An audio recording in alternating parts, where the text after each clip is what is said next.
Okay, hello everyone, welcome to our tonight's class. আমাদের আজকের ক্লাসটা একটু শিডিউলের বাইরে। তো একটু সবারই বোধহয় কষ্ট হচ্ছে। শুক্রবার রাত রমজানের রাত, এর জন্য আন্তরিকভাবে দুঃখিত। কিন্তু আসলে আহ, মাঝে মাঝে আমাদের হচ্ছে যে একটু জিনিসটা ভালোভাবে বোঝানোর জন্য একটু স্লো যাইতে হয়। এই জন্য প্রতিবারই আমাকে এই খেসারতটা দেওয়া লাগে যে শিডিউলের বাইরেও আমাকে ক্লাস নিতে হয়। তো এই জন্য আবারও আন্তরিকভাবে দুঃখিত বলে আমাদের আজকের ক্লাসটা শুরু করছি। তো আমাদের আজকের ক্লাসটা আহ, হচ্ছে যে যদিও আপনাদের শিডিউলে নেই, কিন্তু এটা আপনাদের গুগল ড্রাইভে কিন্তু থাকবে হচ্ছে যে অ্যাবডোমেন পার্ট 3 হিসাবে। ঠিক আছে, এটাতে কনফিউজ করার কিছু নেই। আর আগের ক্লাসে আমরা পড়েছিলাম হচ্ছে যে এই অ্যানাস পর্যন্ত। আর আজকের ক্লাসটা আমাদের শুরু হবে হচ্ছে যে ইউরোজেনিটাল সিস্টেম। এখান থেকে আমাদের ক্লাসটা শুরু হবে। তো ক্লাসের শুরুতে প্রথমে হচ্ছে যে আমাদের আবার একটু কনফার্ম করে নিচ্ছে আর কি, যে আমাকে ঠিক মতো শোনা যাচ্ছে কিনা। কারণ একবার ক্লাস শুরু করে দিলে আর আহ, যদি ভুল হয়ে যায় ওটা ঠিক করার উপায় নেই। ঠিক মতো কি শোনা যাচ্ছে? একটু একটু কনফার্ম করবেন। জি ভাইয়া, শোনা Sound যাচ্ছে। perfect, perfect. Perfect, okay, thank you. তো আমরা যেমন আমাদের জিআইটি সিস্টেমে আমরা স্টোমাক দিয়ে ঢুকে অ্যানাস দিয়ে বের হয়ে গেছি, তো ঠিক সেরকম আমরা এখন ইউরোলজি আমাদের হচ্ছে যে কিডনি জেনেটিক ইউরিনারি সিস্টেম, সেটা হচ্ছে আমরা কিডনি দিয়ে ঢুকবো, কিছুক্ষণ পরে আমরা ইউরেথ্রা দিয়ে বের হয়ে যাবো। তো শুরুতেই আমাদের এই সিস্টেমের সবচেয়ে ইম্পর্টেন্ট জিনিসটা হচ্ছে যে কিডনি। তো কিডনি নিয়ে শুরুতে কিছু কথাবার্তা, যেটা আসলে আমরা ছোটকালেই জেনে আসছি যে কিডনি 11 সেন্টিমিটার লম্বা হয়, 5 সেন্টিমিটার চওড়া হয়, 3 সেন্টিমিটার ঠিক হয়। তো এগুলো আমরা আগে থেকে জানি, এইটা ব্যাপার না। ব্যাপারটা হচ্ছে যে আমরা এমবিবিএস এ এই জিনিসটা পড়ছি, কিন্তু কতখানি গুরুত্ব সহকারে পড়ছি জানি না। মাঝে মাঝে আমরা ছেড়ে গেছি। কিন্তু রিয়েল লাইফে সার্জারি করতে যে প্রচন্ড গুরুত্বপূর্ণ সেই জিনিসটা হচ্ছে কিডনির রিলেশন। তো কিডনি একদমই পিঠের দিকে থাকে। কিডনি একটা রেট্রোপেরিটোনিয়াল নাকি ইন্টারপেরিটোনিয়াল, কোনটা? হ্যাঁ, কিডনি কিন্তু রেট্রোপেরিটোনিয়াল, মানে কিডনি কিন্তু পেটে থাকে না, কিডনি থাকে পিঠে। তো ও যেহেতু পিঠে থাকে, অতএব এই কারণে পেটের মধ্যে যারা আছে তারা সবাই মোটামুটি ওর সামনেই লেগে থাকে। তো ঠিক সেটা এই জন্য দেখেন কিডনির অ্যান্টেরিয়র রিলেশন যদি আপনারা দেখেন, তাহলে দেখবেন যে বিপুল পরিমাণ ছায়া। তো এই ছবিটা দেখে যতটা না বোঝা যায়, তার চেয়ে সুন্দর করে বোঝা যায় পরবর্তীতে আরেকটা ছবিতে। এই ছবিটা, সেই ছবিটাতে যদি আপনারা ভালো করে হা করে আমরা কিছুক্ষণ তাকায় থাকি, তাহলে দেখতে পারবেন যে এটা যে রাইট কিডনির সামনের দিকে কি কি লেগে থাকে অ্যাকচুয়ালি। আমরা দেখতে পাচ্ছি কি যে এখানে কিন্তু ডিওডেনামটাকে দেখা যাচ্ছে, কিডনির উপরের দিকে সুপ্রারেনাল গ্ল্যান্ডকে দেখা যাচ্ছে। তারপরে যদি আমরা আহ এই পাশে যেহেতু ফাঁকা, কিন্তু এখানে তো বিপুল পরিমাণ বড় একটা লিভার থাকে, সেও নিশ্চয়ই সামনের দিকেই থাকে। আর যদি আপনি লেফট কিডনির কথাটা চিন্তা করেন, দেখেন এই পাশ থেকে কি সুন্দর করে আমাদের এই প্যানক্রিয়াসটা একদম এপার ওপার চলে গেছে। জাস্ট প্যানক্রিয়াসটা কিন্তু তার মানে কিডনির সামনে থাকে। আর এছাড়া বরাবরের মতোই এখানেও সুপ্রারেনাল গ্ল্যান্ডটা আছে। আর এইদিকে কিন্তু আবার আরেকটা অর্গান আছে, যেটা হচ্ছে স্টোমাক, যার সাথেও কিডনির একটা ভালো ধরনের রিলেশন আছে। আর এই বড় বড় অর্গান গুলো বাদ দিয়ে, আচ্ছা এখানে কিন্তু আবার যে ডিওডেনামের ফোর্থ পার্টটা কিন্তু আবার এখানে লেফট সাইডে কিডনির সামনের দিকে চলে আসতেছে।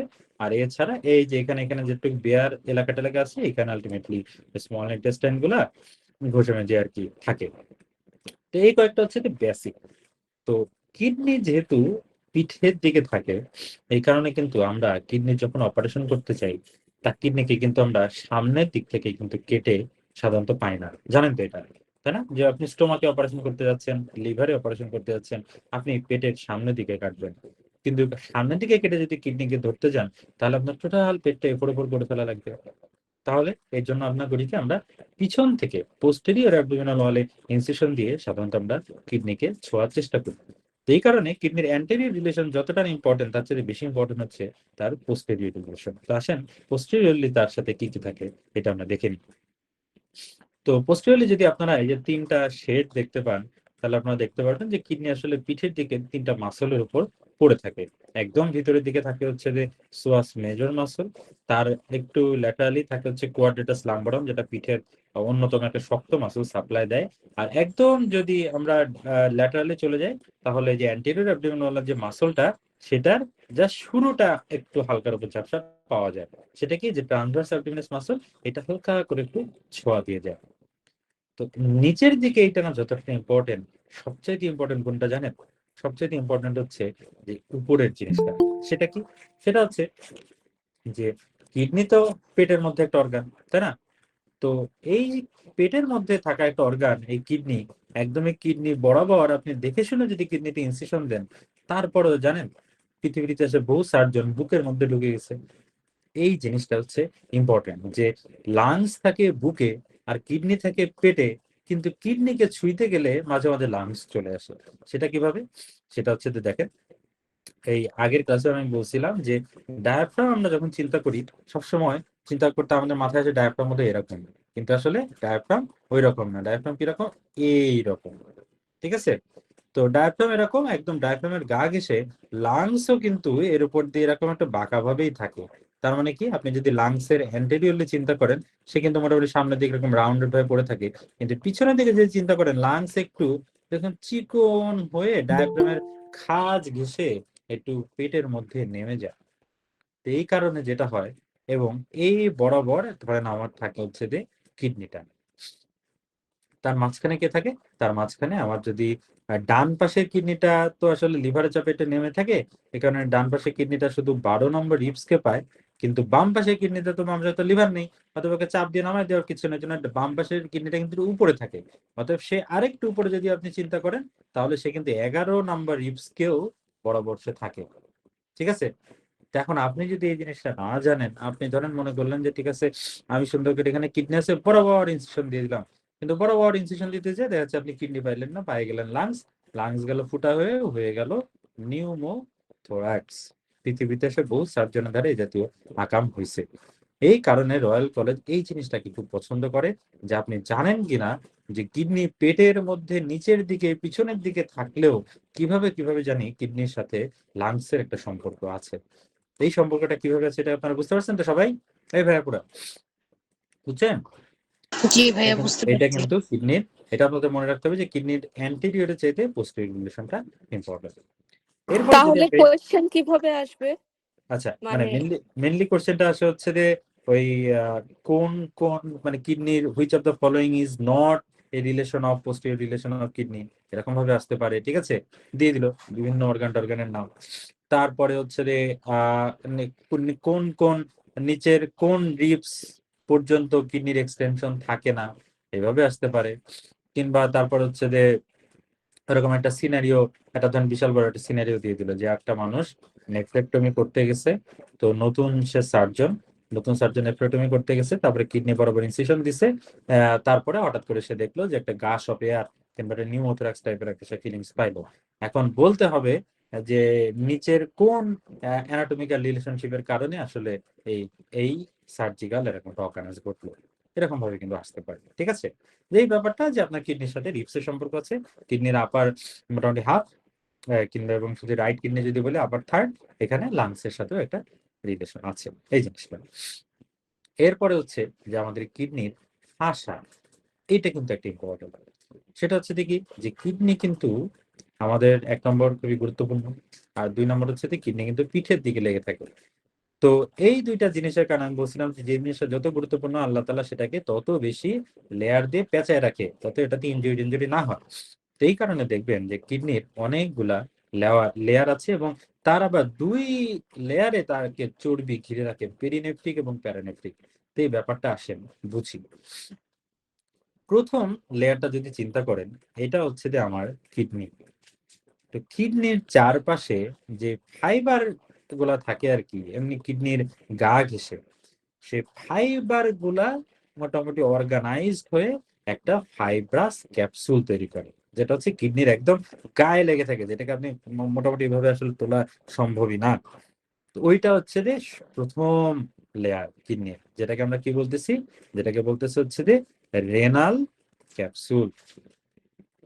গেল 1 নম্বর।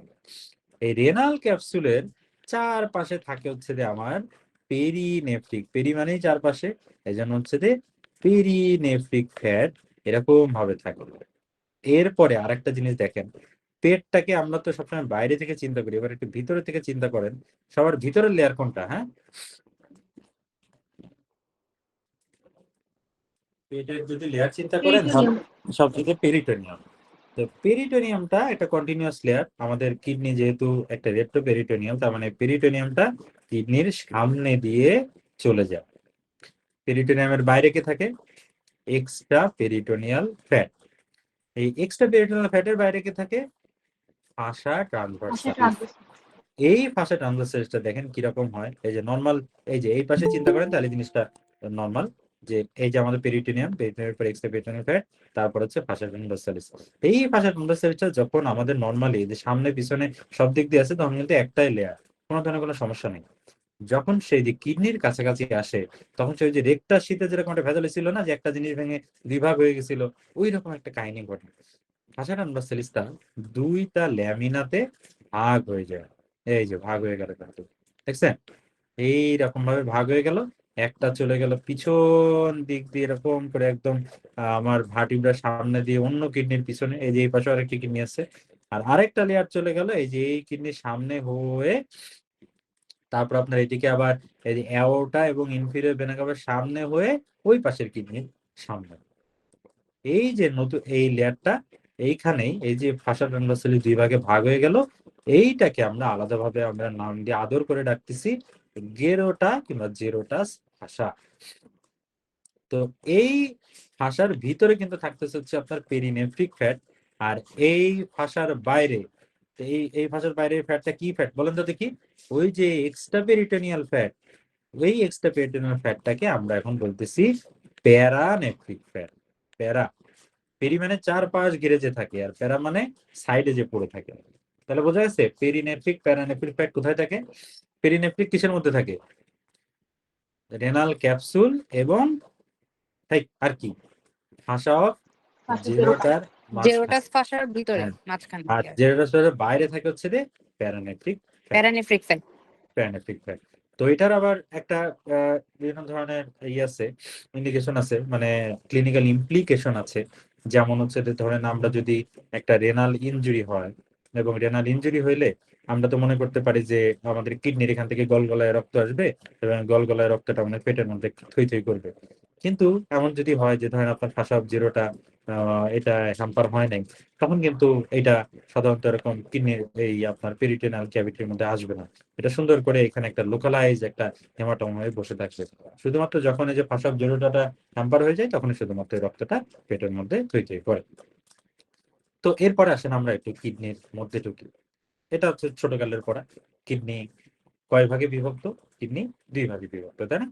বাইরের পার্টটাকে আমরা বলতেছি হচ্ছে যে রেনাল কর্টেক্স, ভিতরটাকে বলতেছি আমরা মেডুলা। তো মোটামুটি হচ্ছে যে এইটুক পার্ট পর্যন্ত এটা কর্টেক্স, এরপরে থেকে হচ্ছে যে এইটুক মেডুলা। রেনাল কর্টেক্স এর এখানে কি থাকে? সাধারণত আমরা জানি যে নেফ্রনের যে বাইরের পার্টটা, তাই না, সবার শুরুর দিকে যে বোমাস ক্যাপসুল, রেনাল কর্পাসল, এইগুলো থাকে হচ্ছে যে সাধারণত কর্টেক্স এর দিকে। এইখান থেকে আসলে ইউরিন ফিল্টার হয়, এই ফিল্টার হয়ে এটা কন্ডাক্টিভ পাথওয়েতে চলে আসে, কন্ডাক্টিভ পার্ট অফ দা নেফ্রনে। ওই কন্ডাক্টিভ পার্ট গুলা প্রথমে এরকম লাইন বাই লাইন, এই যে এরকম ভাবে দেখেন, এই যে রেনাল টিউবিউল গুলা, এই যে প্রক্সিমাল টিউবিউল থেকে শুরু হইলো, এই রেনাল টিউবিউল গুলো এরকম লাইন বাই লাইন থাকে। তো অনেকগুলো এরকম লাইন বাই লাইন থেকে দেখে মনে হয় যে কেমন যেন এটা পিরামিড পিরামিড ভাব, এই জন্য এটাকে বলা হচ্ছে যে রেনাল পিরামিড। তারপর হচ্ছে যে এই যে পিরামিডের যে চোখা, এই দিক দিয়ে তখন হচ্ছে যে আস্তে করে গড়ায় গড়ায় গড়ায় গড়ায় এই দিক দিয়ে ইউরিনটা বের হয়ে আসে, বুঝছেন? এই ইউরিনে যে দেখেন এখানে থাকে হচ্ছে যে গ্লোমেরুলাস, রেনাল কর্টেক্স এর মধ্যে। এইখানে হচ্ছে যে ফিল্ট্রেশনটা হচ্ছে, ফিল্ট্রেশনের পরে তারপরে যে প্রক্সিমাল টিউবিউল, তারপরে লুপ অফ হেনলি টেনলি হয়েটে হয়েটে, তারপর হচ্ছে কালেক্টিং টিউবিউল টিউবিউল পার হয়ে এই যে এরকম করে রেনাল এই পিরামিডের মাথা দিয়ে পুত্তুত করে বেরিয়ে আসে, যেটাকে বলা হচ্ছে রেনাল প্যাপিলা। এরপরে ইউরিনটা আসার পরে কি আসে? প্রথমে ছোট ছোট যে পাথ হয়ে, এটাকে আমরা বলেছি মাইনর ক্যালিক্স, এইগুলাতে এসে জমা হয়। তারপরে অনেকগুলো মাইনর ক্যালিক্স একসাথে এসে মেজর ক্যালিক্স ফর্ম করে। তারপরে মেজর ক্যালিক্স ফর্ম এই আবার সবগুলো দুই তিনটা মেজর ক্যালিক্স একসাথে জোড়া লেগে একটা বড় একটা স্পেস ক্রিয়েট করে, যেটাকে আমরা বলতেছি হচ্ছে যে রেনাল সাইনাস, তাই না? এবং এই রেনাল সাইনাসে বেশ কয়েকটা জিনিস ঢোকে আর বেরোয়। রেনাল সাইনাসে এখানে মেইনলি কি থাকে? মেইনলি কিন্তু থাকে হচ্ছে যে ফ্যাট, আর থাকে তিনটা জিনিস। সেই তিনটা জিনিস তারপরে এইখান থেকে, এই জায়গাটার নাম হচ্ছে রেনাল সাইনাস। তারপর এই যে এখান থেকে তিনটা জিনিস বেরোয় আসলো, তখনই এটাকে আমরা বলতেছি হচ্ছে যে পেলভিস। তো পেলভিসের মধ্যে তিনটা জিনিস থাকে। তা আপনাদের মনে রাখতে হবে, আমি কিন্তু প্রথম দিন একটা কথা বলছিলাম এবং আজকে আবার বলি, যে ধরেন আপনার পরশু দিন হচ্ছে যে এমআরসিএস পরীক্ষা, কিংবা কালকে হচ্ছে যে আপনার এমআরসিএস পরীক্ষা, আপনি আজকে অ্যানাটমি বইটা নিয়ে জীবনের শেষবারের মতো রিভিশনে বসছেন। তো বিপুল পরিমাণে বড় এই অ্যানাটমি বইটাতে আপনি আজকে এক রাতের মধ্যে কি পড়বেন, যেটা পড়লে আপনার শিওর সাকসেস, বুঝছেন? সেই জিনিসটা হচ্ছে, আপনি মনে রাখবেন যে আমাদের টোটাল হিউম্যান বডিতে বেশ কিছু জায়গা আছে যেখানে অনেকগুলা স্ট্রাকচার একসাথে পেঁচায় পুচায় আছে। সেরকম কি কি বলেন তো দেখি, একটা নাম বলেন তো দেখি। স্প্লেনিক হাইলাম। হ্যাঁ, না স্প্লেনিং হাইলাম, হ্যাঁ অবভিয়াসলি। আরো আছে ধরেন আমার এক্সিলা, এই ধরেন পপলিটিয়াল ফোসা, এই ধরেন ফিমোরাল ট্রায়াঙ্গেল, ঠিক আছে?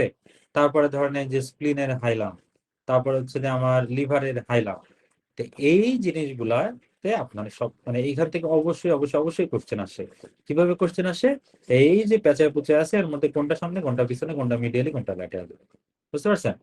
তাহলে আপনার এই যে মনে আছে আমাদের পোর্টা হেপাটিসে, কিংবা যদি আমি আগের দিন পড়াইলাম এপিপ্লোইক ফোরামেনের ওইখানে ফ্রি এন্ড অফ দা ওই যে লেসার মোমেন্টাম, এখানে পিছনে কে থাকে? তিনটা জিনিস থাকে না? হ্যাঁ, পিছনে সবচেয়ে থাকে পিছনে portal portal vein. Vein. Medially কে থাকে? Bile duct. মিডিয়ালি থাকে হেপাটিক হেপাটিক আর্টারি। ডাক্ট। আর হেপাটিক হচ্ছে যে আর্টারি, ল্যাটারালি থাকে হচ্ছে যে common bile duct, common bile ঠিক আছে? ডাক্ট। তো ঠিক এরকম ভাবে এই যে আমাদের রেনাল যে পেলভিস, এই রেনাল হাইলাম যেটা, এইখানে হচ্ছে যে আমাদের তিনটা জিনিস থাকে রেনাল হাইলামে। এইখানে আমাদের থাকে তিনটা জিনিস, একটা হচ্ছে যে আমাদের রেনাল আর্টারি, একটা হচ্ছে রেনাল ভেইন, আর একটা হচ্ছে ইউরেটার। এখন এই তিনটার মধ্যে সবচেয়ে পিছনে কোনটা থাকবে বলেন তো দেখি, যেটা হচ্ছে যে সবচাইতে গুরুত্বপূর্ণ। তা আমাদের আপনার কাছে মনে হতে পারে আর্টারিটা মনে হয় সবচেয়ে গুরুত্বপূর্ণ, কিন্তু আসলে কিডনির কাজই তো ইউরিন তৈরি করা, তাহলে সবচেয়ে গুরুত্বপূর্ণ কোনটা বলেন তো দেখি? সবচেয়ে ইম্পর্টেন্ট ইউরেটার, ঠিক আছে? তাহলে কোনটা সবচেয়ে পিছনে থাকবে বলেন তো দেখি? Ureter ureter. সবচেয়ে পিছনে থাকবে। এরপরে নেক্সট ইম্পর্টেন্ট কোনটা? আর্টারি। তাহলে আর্টারিটা থাকবে ধরেন মাঝে, আর সবচেয়ে কম ইম্পর্টেন্ট কোনটা তিনটার মধ্যে? Renal vein. তাহলে রেনাল ভেইন থাকবে সবার সামনে। ক্লিয়ার? সবাই বুঝতে পারছেন? সবসময় কিন্তু এইভাবে মনে রাখবেন যে কোনটা ইম্পর্টেন্ট আর কোনটা ইম্পর্টেন্ট না। ভেইন সবচেয়ে কম ইম্পর্টেন্ট, এটা অ্যান্টেরিয়রলি। সেকেন্ড ইম্পর্টেন্ট আর্টারি, সবচেয়ে ইম্পর্টেন্ট হচ্ছে ইউরেটার। কারণ এইসব আমার যদি ইউরিনই না আসে, আমি রক্তমুক্ত এগুলো নিয়ে কি করবো? ঠিক আছে, গেল।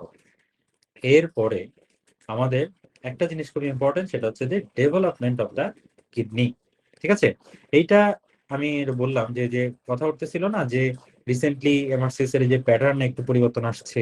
এমআরসিএস এর রয়্যাল কলেজের লোকজন এই যে ডেভেলপমেন্ট এমব্রায়োলজি জিনিসপত্র একটু পছন্দ করছে। এই জন্য আমরা কিন্তু সেকেন্ড এডিশনে আবারও বলতেছি, আমরা অনেকগুলা ডেভেলপমেন্ট কিন্তু যোগ করছি। তার মধ্যে এটা হচ্ছে যে একটা, ঠিক আছে? ইতিমধ্যে কিন্তু আপনাদেরকে একটা পিডিএফ দেওয়া হয়েছে, এখানে কিন্তু এগুলো কম্পাইলেশন আছে।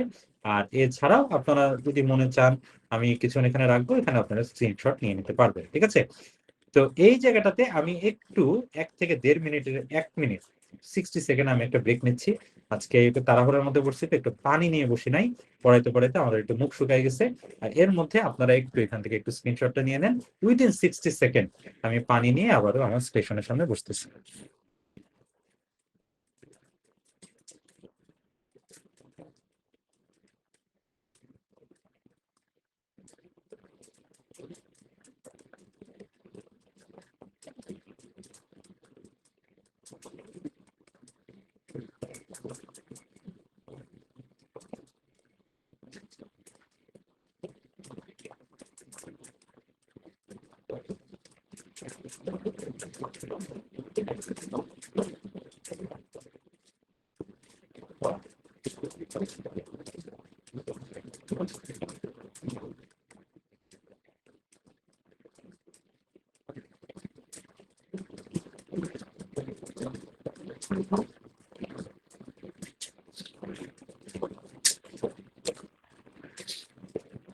ওকে, 60 সেকেন্ডেরও বোধ হয় কম সময় ফিরে আসছি। এই সবাই আছেন তো আমার সাথে নাকি?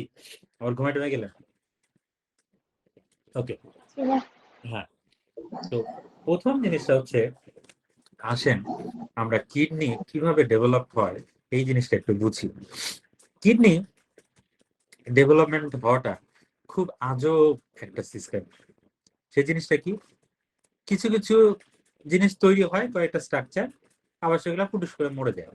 ওইগুলা লাশের পাশ দিয়ে আবার নতুন করে কিছু গজায়, ওরা আবার মরে যায়, ওদের লাশের পাশ দিয়ে আবার কিছু কিছু জিনিস গজায়, ওইখান থেকে কিডনি তৈরি হয়। তাহলে জিনিসটা কি? সেটা হচ্ছে যে কিডনি আমাদের প্রথমে তৈরি হয় আমাদের পিঠের দিকে ইন্টারমিডিয়েট মেসোরাম। প্রথমে কিন্তু কিডনিটা আসলে পিঠে তৈরি হয় না, কিডনির যে একদম আদি পিতা সে তৈরি হয় গলার মধ্যে, বুঝছেন, সার্ভাইকাল এরিয়া। তো ওইখানে আমাদের এমব্রায়োলজিক্যাল কিছু প্রিকারসর সেল থাকে, তার মধ্যে একটা হচ্ছে ইন্টারমিডিয়েট মেসোরাম। এই ইন্টারমিডিয়েট মেসোরামের মধ্যে ছোট ছোট ছোট ছোট এরকম ক্রিমের মতো এই যে গুল্লু গুল্লু গুল্লু গুল্লু গুল্লু গুল্লু এরকম এরকম টিউব তৈরি হয়। এই টিউব গুলাকে, এরাই হচ্ছে যে কিডনির আদি পিতা, নেফ্রনের আদি পিতা। এই জন্য এগুলাকে আমরা বলতেছি প্রোনেফ্রোস। এরপরে এই যে গুল্লুগুলা, এইগুলা সবগুলার মাথা এরকম করে একসাথে যোগ হয়, যোগ হয়ে যে জিনিসটা তৈরি হয় সেটাকে বলা হয় প্রোনেফ্রিক ডাক্ট। ঠিক আছে? এই প্রোনেফ্রিক ডাক্ট তৈরি হওয়ার মোটামুটি 1 সপ্তাহের মধ্যে এই যে গুল্লু গুল্লু গুল্লু গুল্লু এরকম যে কিলবিল কিলবিল করতেছিল, এরা মরে যায়। মানে প্রোনেফ্রোস গুলা ডিজেনারেট করে। রয়ে যায় কে? রয়ে যায় হচ্ছে যে প্রোনেফ্রিক ডাক্ট। এই যে ডাক্টটা রয়ে গেল, এই ডাক্টের কারণে এই ডাক্টের নিচের দিকের পাশের দিকে যেই কিছু আবার ইন্টারমিডিয়েট মেসোডার্ম আছে, ওই ইন্টারমিডিয়েট মেসোডার্মে নতুন করে আবার কিছু এরকম কিলবিল কিলবিল করার মতো কিছু জিনিসপত্র তৈরি হবে। আগের গুলাকে আমরা বলতেছিলাম প্রোনেফ্রোস, নতুন করে যেগুলো কিলবিল কিলবিল করতেছে এগুলাকে এখন আমরা বলবো মেসোনেফ্রোস। তারপর এই মেসোনেফ্রোস গুলো আবার আগের মতো প্রোনেফ্রোজের লেজ গুলা যেমন সবগুলা যোগ হয়ে প্রোনেফ্রিক ডাক্ট তৈরি করছিল, এই মেসোনেফ্রোজের লেজ গুলো আবার যোগ হয়ে এরকম মেসোনেফ্রিক ডাক্ট তৈরি করে। তাহলে বোঝা গেছে যে কিভাবে কি আসলো? প্রোনেফ্রোজ মরে গেল, রয়ে গেল এদের লেজের সাথে, লেজ গুলা পাকায় পাকায় যে জিনিসটা তৈরি হচ্ছিল প্রোনেফ্রিক ডাক্ট। প্রোনেফ্রিক ডাক্টের স্টিমুলেশনের কারণে এইটার নিচের দিকে যে জায়গা, এখানে এবার মেসোনেফ্রোস তৈরি হয়ে যেত। এরপরে মেসোনেফ্রোসের লেজগুলো আবার সবগুলো যোগ হয়ে আরো নিচের দিকে তৈরি হইলো মেসোনেফ্রিক ডাক্ট। এবং আগের এই প্রোনেফ্রোস গুলার আল্লাহর হস্তে কোনো ধরনের কোনো ফাংশন ছিল না। এই প্রথম মেসোনেফ্রোস গুলার মধ্যে অল্প করে এখানে যে অ্যাওটা আছে না, অ্যাওটার যে একদম এমব্রায়োলজিক্যাল যে একদম আদি পিতা, কেবল অ্যাওটা তৈরি হচ্ছে, ওইখান থেকে ছোট ছোট ছোট ছোট কিছু ব্রাঞ্চ এসে এই মেসোনেফ্রোসের মধ্যে ঢুকে একদম এই গ্লোমেরুলাসের আদি পিতার মতো কিছু জিনিস ফর্ম করে, এবং এটার মাধ্যমে শরীরের আমাদের এক্সক্রিয়েটরি সিস্টেম প্রথমবারের মতো কাজ করা শুরু করে। এরপর আবারও একই রকম ভাবে আবারও মেসোনেফ্রোস গুলাও মরে যায়। মেসোনেফ্রোস মরে যায়, রয়ে যায় কে? মেসোনেফ্রিক ডাক্ট। আবার একেবারের মতো প্রোনেফ্রোস মরে গেল, প্রোনেফ্রিক ডাক্ট বেঁচে ছিল, প্রোনেফ্রিক ডাক্ট মেসোনেফ্রোস গুলারে গজাইলো। এবার আবার মেসোনেফ্রোস গুলা মরে গেল, রয়ে গেল কে? মেসোনেফ্রিক ডাক্ট। এরপরে দেখেন এই যে মেসোনেফ্রিক ডাক্টটা রয়ে গেল, এই মেসোনেফ্রিক ডাক্ট থেকে আমাদের এরকম ভাবে একটা মনে হয় যে গাছের একটা আগা, ছোট্ট করে একটা চারা গাছ এরকম একটা গজায়।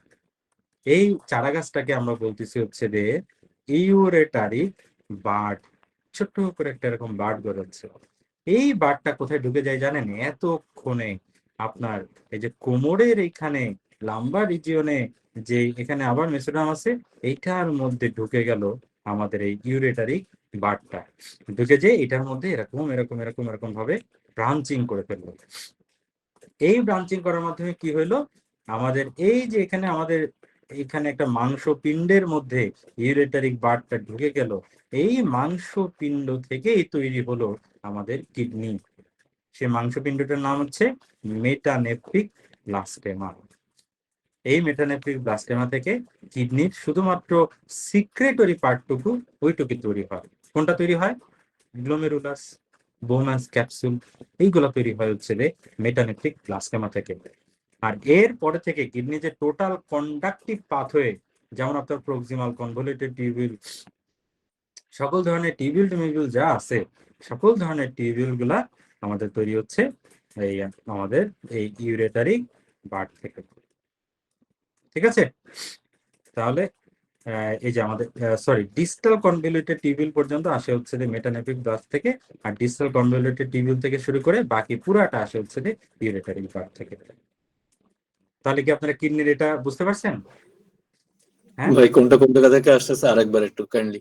ওকে, আমি আবার জাস্ট এবার 45 সেকেন্ডে পুরা জিনিসটা একটু আবার রিক্যাপ করতেছি। প্রথমে গলার কাছে তৈরি হয় প্রোনেফ্রোজ। প্রোনেফ্রোজের লেজ গুলা জোড়া লেগে তৈরি হয় প্রোনেফ্রিক ডাক্ট। এটা তৈরি হওয়ার পরপরই প্রোনেফ্রোজ মরে যায়। এই ডাক্টের স্টিমুলেশনে এইখানে তৈরি হয় এবার মেসোনেফ্রোজ, এবং মেসোনেফ্রোজের লেজ গুলা যোগ করে তৈরি হয় মেসোনেফ্রিক ডাক্ট। মেসোনেফ্রিক ডাক্টটা তৈরি হওয়ার পরপরই আবার মেসোনেফ্রোজ মরে যাবে। এই যে মেসোনেফ্রিক ডাক্ট, এইখান থেকে তৈরি হয় ইউরেটারিক বার্ড। এই ইউরেটারিক বার্ডটা আমাদের কোমরের এখানে একটা মাংসপিণ্ডের মতো থাকে, ওইটার মধ্যে সে ঢুকে যায়। ওই মাংসপিণ্ডটার নাম হচ্ছে মেটানেফ্রিক ব্লাস্টেমা। এই মেটানেফ্রিক ব্লাস্টেমা থেকে আমাদের কিডনির সিক্রেটরি পার্টটা তৈরি হয়, আর ইউরেটারিক বার্ড থেকে কিডনির কন্ডাক্টিভ পার্টটা তৈরি হয়। তো সেই কন্ডাক্টিভ পাথের মধ্যেই আমাদের কিছু কিছু পার্ট আছে। সেটা কি? সেটা হচ্ছে যে একদম শুরুর দিকের পার্টটুকু দেখেন, যে আমাদের এই যে বোম্যান্স ক্যাপসুল, এই যে বোম্যান্স ক্যাপসুল মানে glomerulus, proximal convoluted tubule, loop of Henle এবং ডিস্টাল কনভলিউটেড টিউবিউল, এতদূর পর্যন্ত তৈরি হয় হচ্ছে ওই মেটানেফ্রিক ব্লাস্টেমা থেকে। আর এই যে ডিস্টাল কনভলিউটেড টিউবিউলের পরই collecting tubule, minor calyx, major calyx, renal pelvis, ureter, এইগুলা তৈরি হয় কালেক্টিং সিস্টেম থেকে, ইউরেটারিক বার্ড থেকে। টোটাল এই যে কিডনির এই ব্যাপারটা ক্লিয়ার আছে? এই ভাইয়া পুরো ক্লিয়ার আছে? ওকে, এখন যদি আমাদের কিডনি ক্লিয়ার হয়ে যায়, এরপর আমরা চলে যাব পরের টপিক, অ্যাড্রেনাল গ্ল্যান্ড। তো অ্যাড্রেনাল গ্ল্যান্ড কি? অ্যাড্রেনাল গ্ল্যান্ড হচ্ছে কিডনির উপর বসে থাকা একটা গ্ল্যান্ড, যেটার হচ্ছে যে আমাদের মেনলি এন্ডোক্রাইন গ্ল্যান্ড। তো অ্যাড্রেনাল গ্ল্যান্ড সম্পর্কে অনেক কিছু কিন্তু আমরা আগে থেকেই জানি, যে অ্যাড্রেনাল গ্ল্যান্ডের আর্টারি হচ্ছে 3টা। কি কি?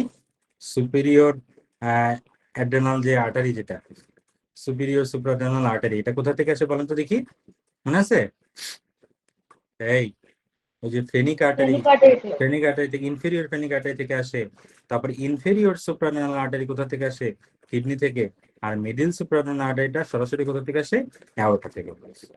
আর্টারি যদিও 3টা, কিন্তু ভেইন কিন্তু একটা।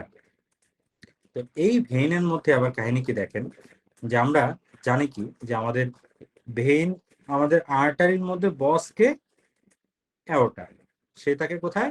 লেফটে। আর ভেইনের মধ্যে আমাদের পেটের মধ্যে বসকে ইনফেরিয়র ভেনা কাভা, সে থাকে কই? রাইটে। তো এই কারণে একটা ভেজাল হয়, সেটা দেখেন যে আমাদের এই যে সুপ্রারেনাল আর্ট ভেইন, এই যে একটা একটা করে এখান থেকে বেরোচ্ছে, ঠিক আছে? এই এই ধরনের বেরোচ্ছে। এই রাইট সাইডের সুপ্রারেনাল ভেইন কিন্তু বের হওয়ার পরেই সে দেখে যে আমাকে তো বেশি দূর যাইতে হবে না, কারণ আমি বের হয়ে তো এখানে দেখতে পাচ্ছি ইনফেরিয়র ভেনা কাভা। তো সরাসরি রাইট সাইডের এই সুপ্রারেনাল ভেইনটা কিন্তু ইনফেরিয়র ভেনা কাভাতে ড্রেন করে। আর লেফট সাইডের ও তো আসলে এত দূর একটা ছোট্ট একটা ভেন কি করে যাবে, এই জন্য ও আসলে এত দূর যাইতে পারে না, ও এসে মিলিত হয় রেনাল ভেনে। এইটার একটা ইমপ্লিকেশন হচ্ছে যে আমাদের লেফট সাইডের যে সুপ্রারেনাল ভেন, এইটা কিন্তু মোটামুটি দেখা যায় অপারেশনের সময় মোটামুটি ডিসেক্টেবল, ও বের হয়ে একটু দূর ক্রস করে রেনাল ভেনে ঢুকলো। আর অন্যদিকে আমাদের রাইট সাইডের সুপ্রারেনালটা কেমন জানেন? এটা যদি কিডনি হয়, এখানে যে সুপ্রারেনাল একদম এই বরাবর চলে গেছে আপনার ইনফেরিয়র ভেনা কাভা, এবং একদম এই রকম ভাবে এইটুক একটা আপনার সুপ্রারেনাল ভেইন আছে। এই জন্য যেটা হয় যে এই ছোট্ট জায়গাটাতে না ডিসেকশন করা ভেরি টাফ, এটা 1 নম্বর কথা। এবং 2 নম্বর কথা হচ্ছে আপনি লাইগেটও করতে পারবেন না, ছোট্ট একটা জিনিস বাঁধবেন কি আর খুলবেন কই। আর 3 নম্বর হচ্ছে যদি আপনি আনডিউ, যদি উল্টাপাল্টা টানাটানি করেন, তাহলে কিন্তু খুব কমন একটা সাইড ইফেক্ট হচ্ছে যে সুপ্রারেনাল এই গ্ল্যান্ডের আপনি অপারেশন করতে গেছেন এবং ইনফিরিয়র ভেনা কাভার একটা ওয়াল ছিঁড়ে চলে আসছে, তখন কিন্তু প্রফিউজ ব্লিডিং হয়। এবং এই একটা জিনিস এমআরসিএস এ আসছিল, এমআরসিএস এও আছে, যে আপনি সুপ্রারেনাল গ্ল্যান্ডের একটা অপারেশন করতে গেছেন, তখন একটা ট্যাকশন দিতে বললে হঠাৎ করে বিপুল পরিমাণ রক্তপাত শুরু হলো। এখন বলতে হবে যে এই রক্তটা কোথা থেকে আসতেছে। উত্তর কি? সরাসরি ইনফিরিয়র ভেনা কাভা থেকে আসতেছে। ঠিক আছে, কারণ এই জিনিসটা মাথায় রাখতে হবে যে এই সুপ্রারেনাল ভেনটা রাইট সাইডেরটা সরাসরি ইনফিরিয়র ভেনা কাভা থেকে ওঠে। ঠিক আছে, ক্লিয়ার? তো এইটুকু হচ্ছে যে সুপ্রারেনাল গ্ল্যান্ড থেকে জানতে হয়। আর এরপরে আমাদের অ্যাড্রেনাল গ্ল্যান্ডের যে এমব্রায়োলজি, সরি, এটাও একটু আসে, অত বেশি আসতে দেখি না, কিন্তু আমরা যেহেতু এমব্রায়োলজি আমাদের বইতে ইনকর্পোরেট করা শুরু করছি, এই জন্য এটাও আমরা দিয়ে দিচ্ছি। তো সেটা হচ্ছে যে দেখেন যে আমাদের অ্যাড্রেনাল গ্ল্যান্ডের কিন্তু পার্ট দুইটা, সরি, কর্টেক্স, মেডুলা। তো এটা তো আপনারা জানেন, তাই না? তো এই কর্টেক্স এবং মেডুলা এরা কিন্তু একদমই ফাংশনালি এবং জন্মগতভাবে কিন্তু আলাদা। কারণ কি? কারণ হচ্ছে যে আমাদের এই যে অ্যাড্রেনাল গ্ল্যান্ডের কর্টেক্স, এইটা কিন্তু তৈরি হয়েছে আপনার mesoderm of the posterior abdominal wall থেকে। ঠিক আছে, এবং আমাদের এইটার কারণে এখান থেকে কিন্তু আপনার তো তৈরি হয় সম্পূর্ণ আলাদা এক ধরনের হরমোন, যেটা হচ্ছে স্টেরয়েড। এটার মধ্যে আবার তিনটা লেয়ার থেকে আপনারা জানেন, জিএফআর বলে আমরা ডাকি, যে জোনা গ্লোমেরুলোসাস ভেসিকুলেটার রেটিকুলারিস, তাই না? সবার উপরেরটা থেকে অ্যালডোস্টেরন, পরেরটা থেকে কর্টিসল, আর এরপরটা থেকে হচ্ছে যে আমার ইয়েগুলো তৈরি হয় আর কি, সেক্স হরমোনগুলো, এগুলো তৈরি হয়। আর রেনাল যে মেডুলা, ওইটা কিন্তু আমাদের মেসোডাম থেকে আসে না, ওইটা আসে কোথা থেকে বলেন তো দেখি? খুব অবাক লাগলেও সত্যি, একদম ভিতরের একটা জিনিস, কিন্তু ও আসে একটোডাম থেকে। দেখেন খুব অড না? বাইরের লেয়ারটা আসতেছে মেসোডাম থেকে, ভিতরের লেয়ারটা আসতেছে একটোডাম থেকে। তাও আবার কি আমাদের, হ্যাঁ ভাইয়া কিছু বলতে চাচ্ছিলেন? আচ্ছা, তো একটোডার্মের একটা বিশেষ ধরনের কোষ থাকে, যেটাকে আমরা বলি নিউরাল ক্রেস্ট সেল। ওই নিউরাল ক্রেস্ট সেল থেকে তৈরি হয় হচ্ছে যে আমাদের অ্যাড্রেনাল গ্ল্যান্ডের মেডুলা। এই দুইটা জিনিস হচ্ছে ইম্পর্টেন্ট। এরপরে আরেকটা বলতেছে যে আমাদের অ্যাড্রেনাল গ্ল্যান্ড কিন্তু জন্মের সময় অনেক বড় থাকে। যখন আমাদের 4 মাস আমাদের মায়ের পেটে, তখন এই অ্যাড্রেনাল গ্ল্যান্ডের সাইজ হচ্ছে যে কিডনি থেকে প্রায় 4 গুণ বড়। এরপরে হয় কি, যে কিডনি বড় হইতে থাকে আর অ্যাড্রেনাল গ্ল্যান্ডের রিগ্রেশন হইতে থাকে, হইতে হইতে হইতে হইতে জন্মের সময় যখন আমাদের আসে, তখন মোটামুটি অ্যাডাল্ট যেরকম সাইজ থাকে অ্যাড্রেনাল কর্টেক্সে, ওরকম একটা সাইজে পৌঁছায় যায়। এইটুকু শুধু জান, এছাড়া তেমন কিছু না। আর আরেকটা জিনিস একটা জানতে হয় যে যদিও সরাসরি আমাদের এমন না যে আমাদের কিডনি থেকে আমাদের অ্যাড্রেনাল গ্ল্যান্ড তৈরি হচ্ছে, তা কিন্তু না, তাই না? একদমই আলাদা। ওইটা কই ইন্টারমিডিয়েট মেসোডাম, আবার এটা কই আমাদের বডি ওয়াল, আবার ভিতরের লেয়ারটা আবার হেক্টোডাম। কিন্তু এই আমাদের অ্যাড্রেনাল গ্ল্যান্ড এবং আমাদের কিডনি, এই দুইটার জন্ম একদম এক সূত্রে গাঁথা। এই কারণে বলতেছে যে আমাদের যদি কিডনি যদি কারোর অ্যাজেনেসিস থাকে, তাহলে আবার সাথে সাথে এই অ্যাড্রেনাল গ্ল্যান্ডেরও অ্যাজেনেসিস থাকে। আবার যদি কারোর কিডনি যদি ফিউজ থাকে, তাদের অ্যাড্রেনাল গ্ল্যান্ডও ফিউজ থাকে। যদিও একই জায়গাতে তৈরি হয় না, কিন্তু তারা একটা সিঙ্ক অবস্থাতে থাকে। বোঝা গেছে? এই যে agenesis of the adrenal gland is usually associated with agenesis of the kidney, and fuse adrenal gland is associated with fuse kidney. এটা একটা দেখছিলাম আমাকে 5 টেস্টে এরকম একটা দিয়ে দিছিল যে একটা মানুষের রাইট সাইডের কিডনি নাই, এখন বলতে হবে যে তার তাহলে রাইট সাইডের অ্যাড্রেনাল গ্ল্যান্ডটা কোথায় আছে। কোথায় আছে বলেন তো দেখি? এই ভাইয়া পুরা, একটা মানুষের ডান পাশের কিডনি নাই, তার অ্যাড্রেনাল গ্ল্যান্ড নাই কোথায় থাকবে? নাই। নাই নাই নাই নাই নাই নাই এটাই, এটা যেন কনফিউশন না হয় যে এটা ঝুলতেছে আকাশে, এরকম যেন না। হুম। তো কিডনি শেষ, এরপর আসতেছে আমাদের ইউরেটার। ইউরেটারে আমাদের দুইটা জিনিস খুব ইম্পর্টেন্ট, সেটা হচ্ছে যে একটা হচ্ছে ইউরেটারের কোর্স, আর সেকেন্ড হচ্ছে যে ইউরেটারের আমাদের ব্লাড সাপ্লাই এবং রিলেশন। আর এর সাথে ওই যে ছোটকাল থেকে আমরা যেটা পড়ি যে ইউরেটার কোথায় কোথায় চিকন, কোথায় কোথায় পাথর আটকায় যায়। তো প্রথম জিনিসটা দেখেন, ইউরেটারের কোর্সটা কি বিশাল বড় করে আমরা বইয়ের মধ্যে লিখে রাখছি, তাই না? দেখেই ভয় লাগতেছে। আসলে এই জিনিসটা না আমি নিজেও পড়ে দেখছি যে পড়তে যে আরো মাথা আলাদা যাচ্ছে। সেই তুলনায় খাঁটি বাংলায় যদি আপনারা ইউরেটারের কোর্সটা একদমই ছবিটা দেখে মনে রাখেন, তাহলে বরং আরো সুন্দরভাবে মনে থাকে। তাহলে আসেন আমরা দেখি। প্রথমে ইউরেটারটা বেরোচ্ছে কোথা থেকে? দুই পাশে দুই কিডনি থেকে। কিডনি থেকে যখন সে বেরোইলো রেনাল হাইলামে, তখন সে থাকে কোথায় বলেন তো দেখি? সবার সামনে বোধ হয় নাকি, তাই না? সবার পিছনে। সবার পিছনে থাকে। এরপরে পিছন থেকে তারা তখন নেমে আসে। এরপরে কিছুক্ষণ তারা একদম সোজা নামতে থাকে। এই নামার সময় তারা কিসের সামনে থাকে জানেন? এখানে নাম্বার 2 থেকে আমাদের নাম্বার 5 পর্যন্ত যে ভার্টিব্রা আছে, ওই ভার্টিব্রা গুলা ট্রান্সভার্স প্রসেসের সামনে ওই বরাবর তারা নামতে থাকে। এরপরে এক পর্যায়ে এইখানে একটা ঘটনা ঘটে। হঠাৎ করে এই ইউরেটারের উপর দিয়ে একটা আর্টারি চলে যায়। This is very important. এটা আমাদের জানতে হবে। যদি আমরা না জানি তাহলে কি হবে বলেন তো দেখি? ধরেন আমি ইউরেটারের অপারেশন করতে গেছি, পাথরটা এখানে আটকে আছে, মনে হচ্ছে এখানে একটা ইনসিশন দিয়ে দিলাম, আরে পাথর তো বের হয়ে গেল। পাথর তো বের হইলে আর একটা জিনিসও শেষ। এই উপর দিয়ে যে আর্টারিটা চলে যায়, সে আর্টারিটার নাম কি? এটা হচ্ছে গোনাডাল আর্টারি। ছেলেদের ক্ষেত্রে টেস্টিকুলার, মেয়েদের ক্ষেত্রে ওভারিয়ান আর্টারি। ঠিক আছে? এটা হচ্ছে উপর দিয়ে চলে যায়। তাহলে এটা আমাদের মনে রাখতে হবে। এরপরে উপর দিয়ে চলে যাওয়ার পরে এরপরে আবার এরকম ভাবে সোজা কিছুক্ষণ ইউরেটারটা নামার পর এইখানে কি ঘটনাটা হলো দেখেন। এইখানে ইউরেটারের উপরে ছিল আর্টারি, আর পেলভিসের মধ্যে সে যখন কেবল ঢোকা শুরু করছে, এইখানে আর্টারির উপর ইউরেটার। কোন আর্টারির উপর? এই যে দেখেন, এইখানে আমাদের পেলভিক ব্রিমের কাছে দেখছেন কি হয়েছে? এই যে কমন আইলিয়া যে আর্টারিটা ও এরকম পা ফাঁক করে ফেলছে। দুইটা এই আইলিয়াকে ভাগ হয়ে গেছে, এক্সটার্নাল আইলিয়াক আর ইন্টারনাল আইলিয়া।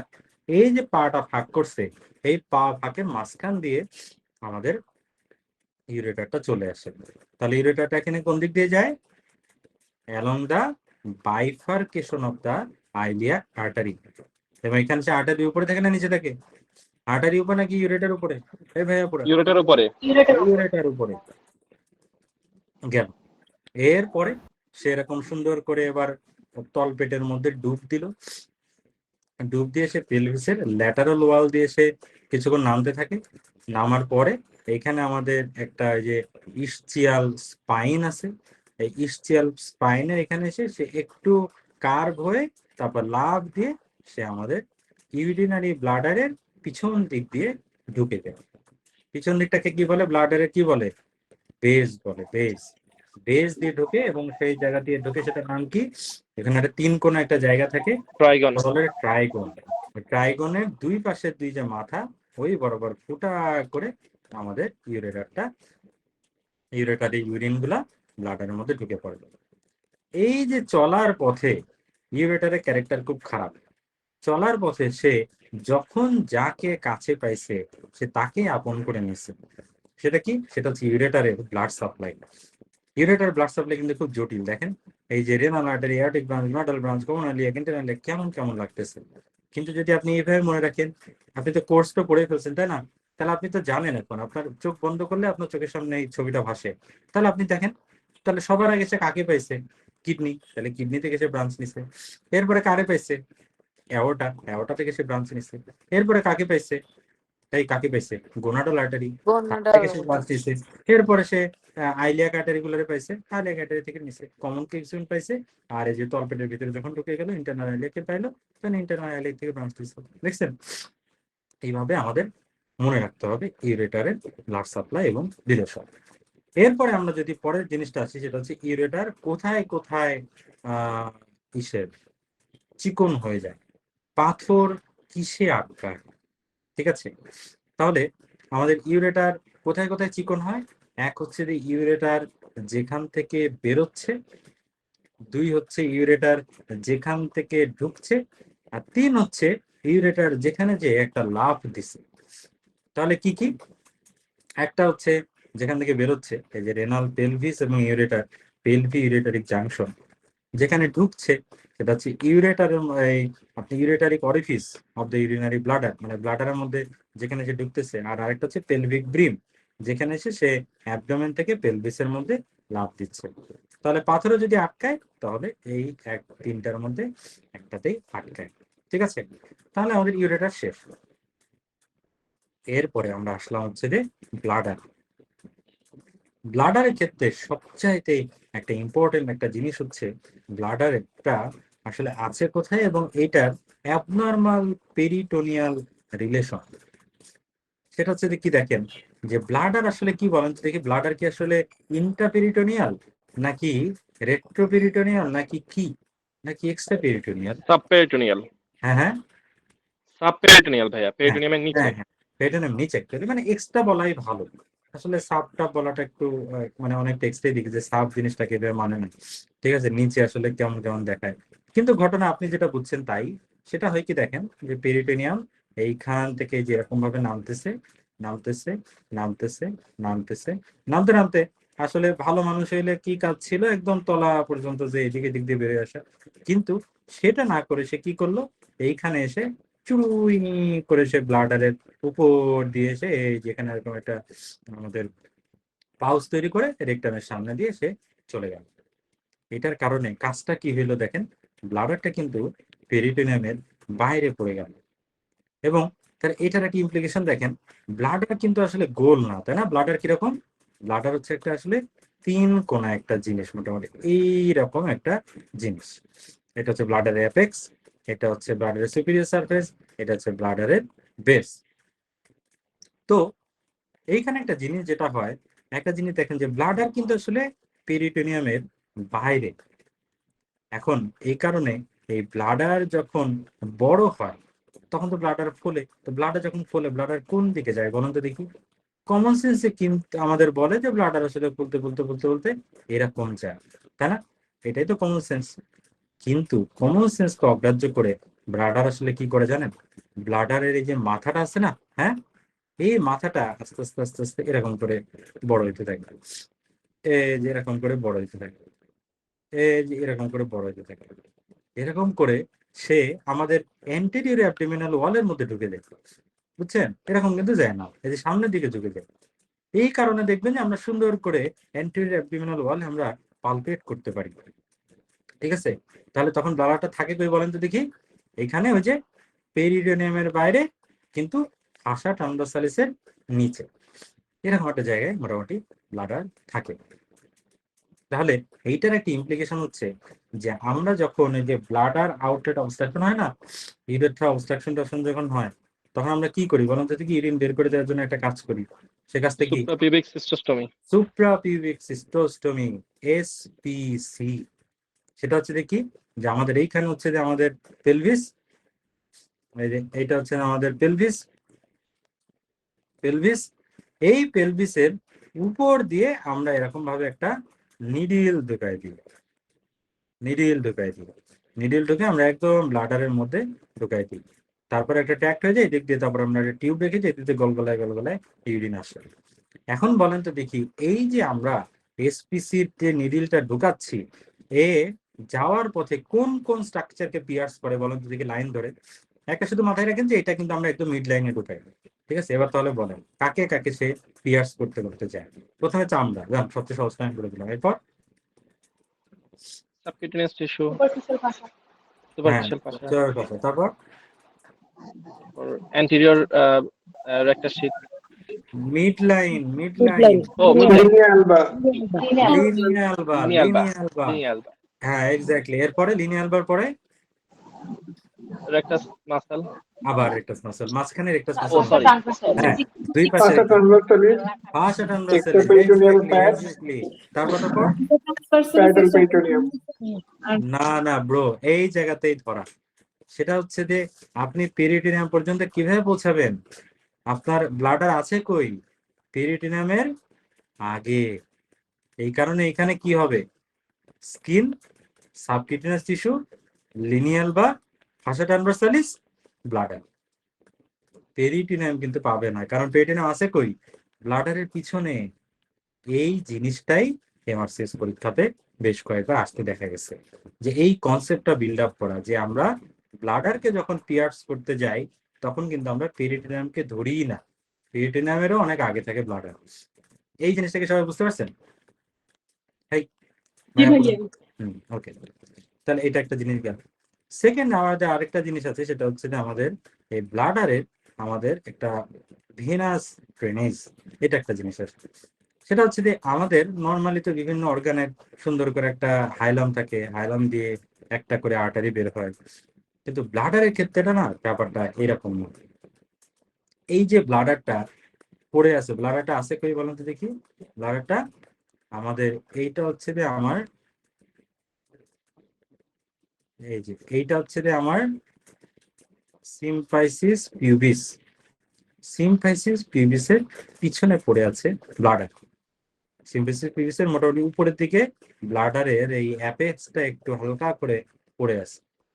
তো এখানে একটা জিনিস খেয়াল করছেন, এই যে সিম্পাইসিস পিউবিসের পিছনে এবং ব্লাডারের সামনে এইখানে যে একটা মোটামুটি মনে হচ্ছে যে একটা পোটেনশিয়াল স্পেস আছে, এই স্পেসটাকে বলা হয় space of Retzius. Retzius, তো এইটার একটা সানি নজুল আছে। সানি নজুলটা কি? সেটা হচ্ছে যে আমাদের এই যে বললাম যে বড় বড় অর্গানে তো সুন্দর করে একটা আর ভেইন কিংবা একটা আর্টারি বেরোয় আসে, ব্লাডারের কিন্তু আবার সেটা বেরোয় না। ব্লাডারের তলা দিয়ে অসংখ্য ছোট ছোট ছোট ছোট ছোট ছোট ভেইন বেরোয়, এবং ব্লাডারের নিচে ছেলেদের ক্ষেত্রে তো থাকে হচ্ছে যে আমাদের এখানে একটা প্রোস্টেট থাকে, এই প্রোস্টেট থেকেও আমাদের ছোট ছোট ছোট ছোট ভেইন বেরোয়। এই দুইটার ভেইন মিলে এই যে স্পেস অফ রেডজিয়াসে একটা ভেনাস প্লেক্সাস তৈরি করে, সেটাকে বলা হয় ভেসিকো প্রোস্টেটিক ভেনাস প্লেক্সাস। মনে থাকবে? এটা তো মানে বোঝাই যাচ্ছে, ভেসিকা মানে আমাদের ব্লাডার এবং প্রোস্টেট, এটা সম্মিলিত venous plexus, vesico prostatic venous plexus.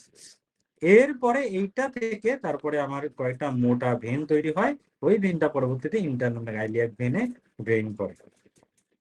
ঠিক আছে, তো এইটা কেন ইম্পর্টেন্ট ক্লিনিক্যাল ইমপ্লিকেশন, সেটা হচ্ছে যে আমাদের ব্লাডারে আমরা যখন কোনো অপারেশন করি কিংবা আমরা যদি প্রোস্টেটেক্টমি করি, তখন কিন্তু আমাদের এইখানে যে একটা বিশাল খতরনাক জিনিস আছে এটা আমাদের জানতে হয়, কারণ এখানে আমাদের খুব মেটিকুলাস ডিসেকশন না করলে এখান থেকে প্রফিউজ ব্লিডিং হয়।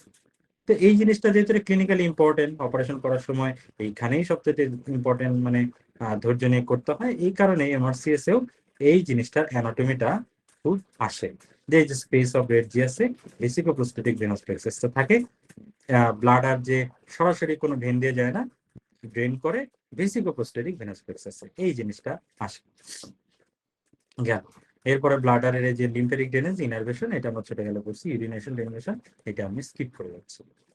ব্লাডারের নিচেই পড়ে থাকে হচ্ছে যে প্রোস্টেট গ্ল্যান্ড। প্রোস্টেট গ্ল্যান্ড হচ্ছে যে একটা ওয়ালনাটের মতো একটা জিনিস কিংবা সুপারির মতো জিনিস, সেটা যদি আমরা এরকম একটা ক্রস সেকশন করি আমরা দেখতে পারবো যে এটার মাঝখান দিয়ে কিন্তু চলে গেছে আমাদের কি চলে গেছে, মাঝখান দিয়ে চলে গেছে ইউরেথ্রা। ইউরেথ্রা। এই ইউরেথ্রার সামনে আমাদের প্রোস্টেটের যে পার্টটা সেটাকে আমরা বলতেছি অ্যান্টেরিয়র লোব। ইউরেটারের দুই পাশে যে দুইটা থাকে সেটাকে আমরা বলতেছি ল্যাটারাল লোব। এটার পিছনে যে থাকে তাকে বলতেছি আমরা পোস্টেরিয়র লোব। আর এই যে দুই পাশে দুইটা ল্যাটারাল এবং পোস্টেরিয়রের মাঝে এই যে গোলাপি গোলাপি যে ভাব just immediately posterior to the urethra, এইটাকে আমরা বলতেছি মিডিয়ান লোব। তো এখানে একটা জিনিস আসে যে মাঝে মাঝে রয়্যাল এই এমার্জেন্সি যে একটা মানুষ, আমরা তো জানি কি যে প্রোস্টেটের তো একটা খুব কমন একটা রোগ আছে তাই না, BEP, benign enlargement of the prostate, কিংবা বিপিএইচ, বিনাইন প্রোস্টেটিক হাইপারপ্লেসিয়া। তো এইটা করেই তো মোটামুটি ইউরোলজিস্টরা সব বড় লোক হয়ে গেল। বিপিএইচ এ কি অপারেশন করে? তার trans urethral dissection of prostate.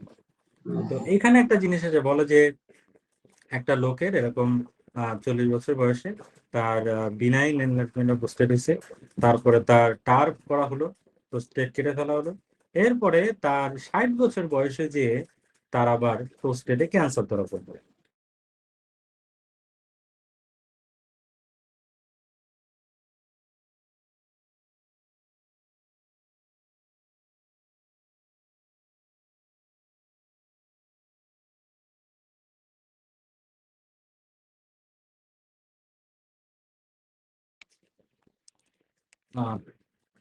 ওকে, কিছুক্ষণের জন্য তো আমি একটু ডিসকানেক্টেড হয়ে গেছিলাম। এবার কি আমাকে এবার শোনা যাচ্ছে?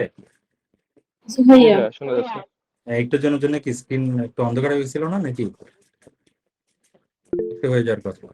আচ্ছা, তো যেটা বলতেছিলাম যে আমাদের এই দুইটা রোগ এবং দুইটা রোগ আলাদা আলাদা এলাকায় হয়। একটা হচ্ছে যেটা বিনাইন রোগ, বিপিএইচ। ওই বিনাইন রোগটা হয় কিন্তু হচ্ছে যে আমাদের জাস্ট এই যে মিডিয়ান লোব এই জায়গাটাতে হয়।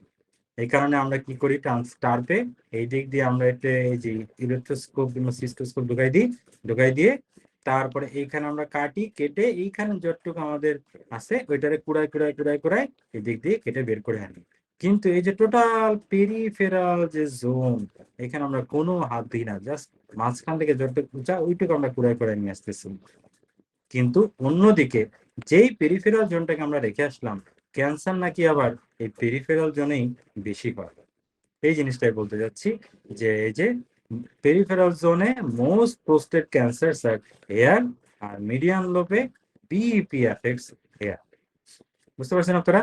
হ্যাঁ, আর এরপরে হচ্ছে যে আমাদের ওই এইখানেও সেই স্পেস অফ রেডিয়াস এবং যে ভেসিকো প্রোস্টেটিক ভেনাস প্লেক্সাস টেক্সাস এইগুলো নিয়ে কিছু কথাবার্তা আছে, এবং হচ্ছে যে রেকটামের সাথে রিলেশন, এই রিলেশনটা কিন্তু ভেরি ইম্পর্টেন্ট।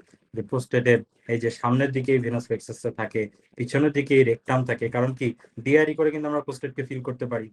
তো এখানে আমাদের যে প্রোস্টেট এবং রেকটামের মাঝে এই ফাঁসা থাকে, রেকটামের অ্যান্টেরিয়র ফাঁসা, যেটা ফাঁসা অফ ডেনোন ভিলিয়ার, ওইটা হচ্ছে যে থাকে, এটাই হচ্ছে যে জানতে হয়। প্রোস্টেট শেষ, এরপরে আমাদেরকে জানতে হবে হচ্ছে যে ইউরেথ্রা। ইউরেথ্রাটা আসেন আমরা খুব ইম্পর্টেন্ট সহকারে দেখি। একটা জিনিস তো আপনারা জানেন তাই না, যে মেল ইউরেথ্রা এবং ফিমেল ইউরেথ্রা কিন্তু আকাশ পাতাল তফাৎ। সেটা কি? ফিমেল ইউরেথ্রা মাত্র 4 সেন্টিমিটার, সেখানে মেল ইউরেথ্রা কত? 16 থেকে 20 সেন্টিমিটার, তাই না? 16 থেকে 20 সেন্টিমিটার। এখানে এটার একটা ইমপ্লিকেশন আছে জানেন তো? এই আপনারা যখন এই ক্যাথেটার করেন তখন জেসোকেন জেলি দেন তো নাকি পবিসেট দিয়ে মেরে দেন? হ্যাঁ, ঢোকানোর সময়? জেসিকেন জেলি দেই ভাই। হ্যাঁ, আমি কিন্তু হ্যাঁ জেসোকেন জেলি দেন। আচ্ছা, তো ওই খালারা কিন্তু সুন্দর করে, খালা দাদুরা দেখেন না গাইনি আমাদের, নাকি আপনারা সব সাধু মারে কিন্তু পবিসেট মাথায় কিন্তু মেরে দেয়। হ্যাঁ, তো এটা কিন্তু করা যাবে না, কবিরা গুনাহ, বুঝছেন? তো আমার স্যাররা বলতো আমাদের শরীরে দুইটা জিনিস আছে, একটা করে সিঙ্গেল, একটা হচ্ছে সিবিডি আর একটা হচ্ছে ইউরেথ্রা। এই দুইটাতে যদি জীবনে একবার কোনো ভেজাল হয়েছে, রোগী সারা জীবন সাফার করবে এবং ডাক্তারকে গালাবে। অতএব এই দুইটা হ্যান্ডেলিং এর সময় খুব কেয়ার।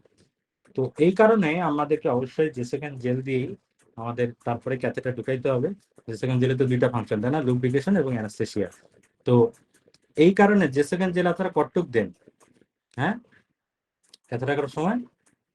এটা কিন্তু ইম্পর্টেন্ট। হ্যাঁ, পুরো পুরাটা টিউব। বলতে আসলে, হ্যাঁ পুরাটা বলতে এটা একটা স্পেসিফিক মাপ আছে, সেটা হচ্ছে যে এই যে মেয়েদের ইউরেথ্রা 4 সেন্টিমিটার, তো এই কারণে মেয়েদের ক্যাথেটা করার সময় 4 থেকে 5 সিসি নেওয়া উচিত। আর হচ্ছে যে পুরোটা বলতে আসলে জেসোকেন জেলের একটা টিউবে থাকে 30 অ্যাকচুয়ালি লাগে না। এই যে ছেলেদের ইউরেথ্রা 16 থেকে 20 সেন্টিমিটার, তো এই জন্য 16 থেকে 20 সিসি মানে 20 ml দিলেই হয়, ঠিক আছে? 30 ml তো থাকে টিউবে, 20 ml কিন্তু এর কম দেওয়া যাবে না। ছেলেদেরকে কিন্তু 5 ml যে সেকেন্ড মেরে ক্যাথেটার করে ফেলা যাবে। তো আসেন, তো এর মধ্যে যেটা হয় যে ছেলেদের এই বিশাল লম্বা এই ইউরেথ্রাটা কিন্তু বিপুল পরিমাণ ভাগে বিভক্ত। তো আসেন আমরা এই ভাগগুলা দেখি। মেনলি হচ্ছে 4টা ভাগে বিভক্ত।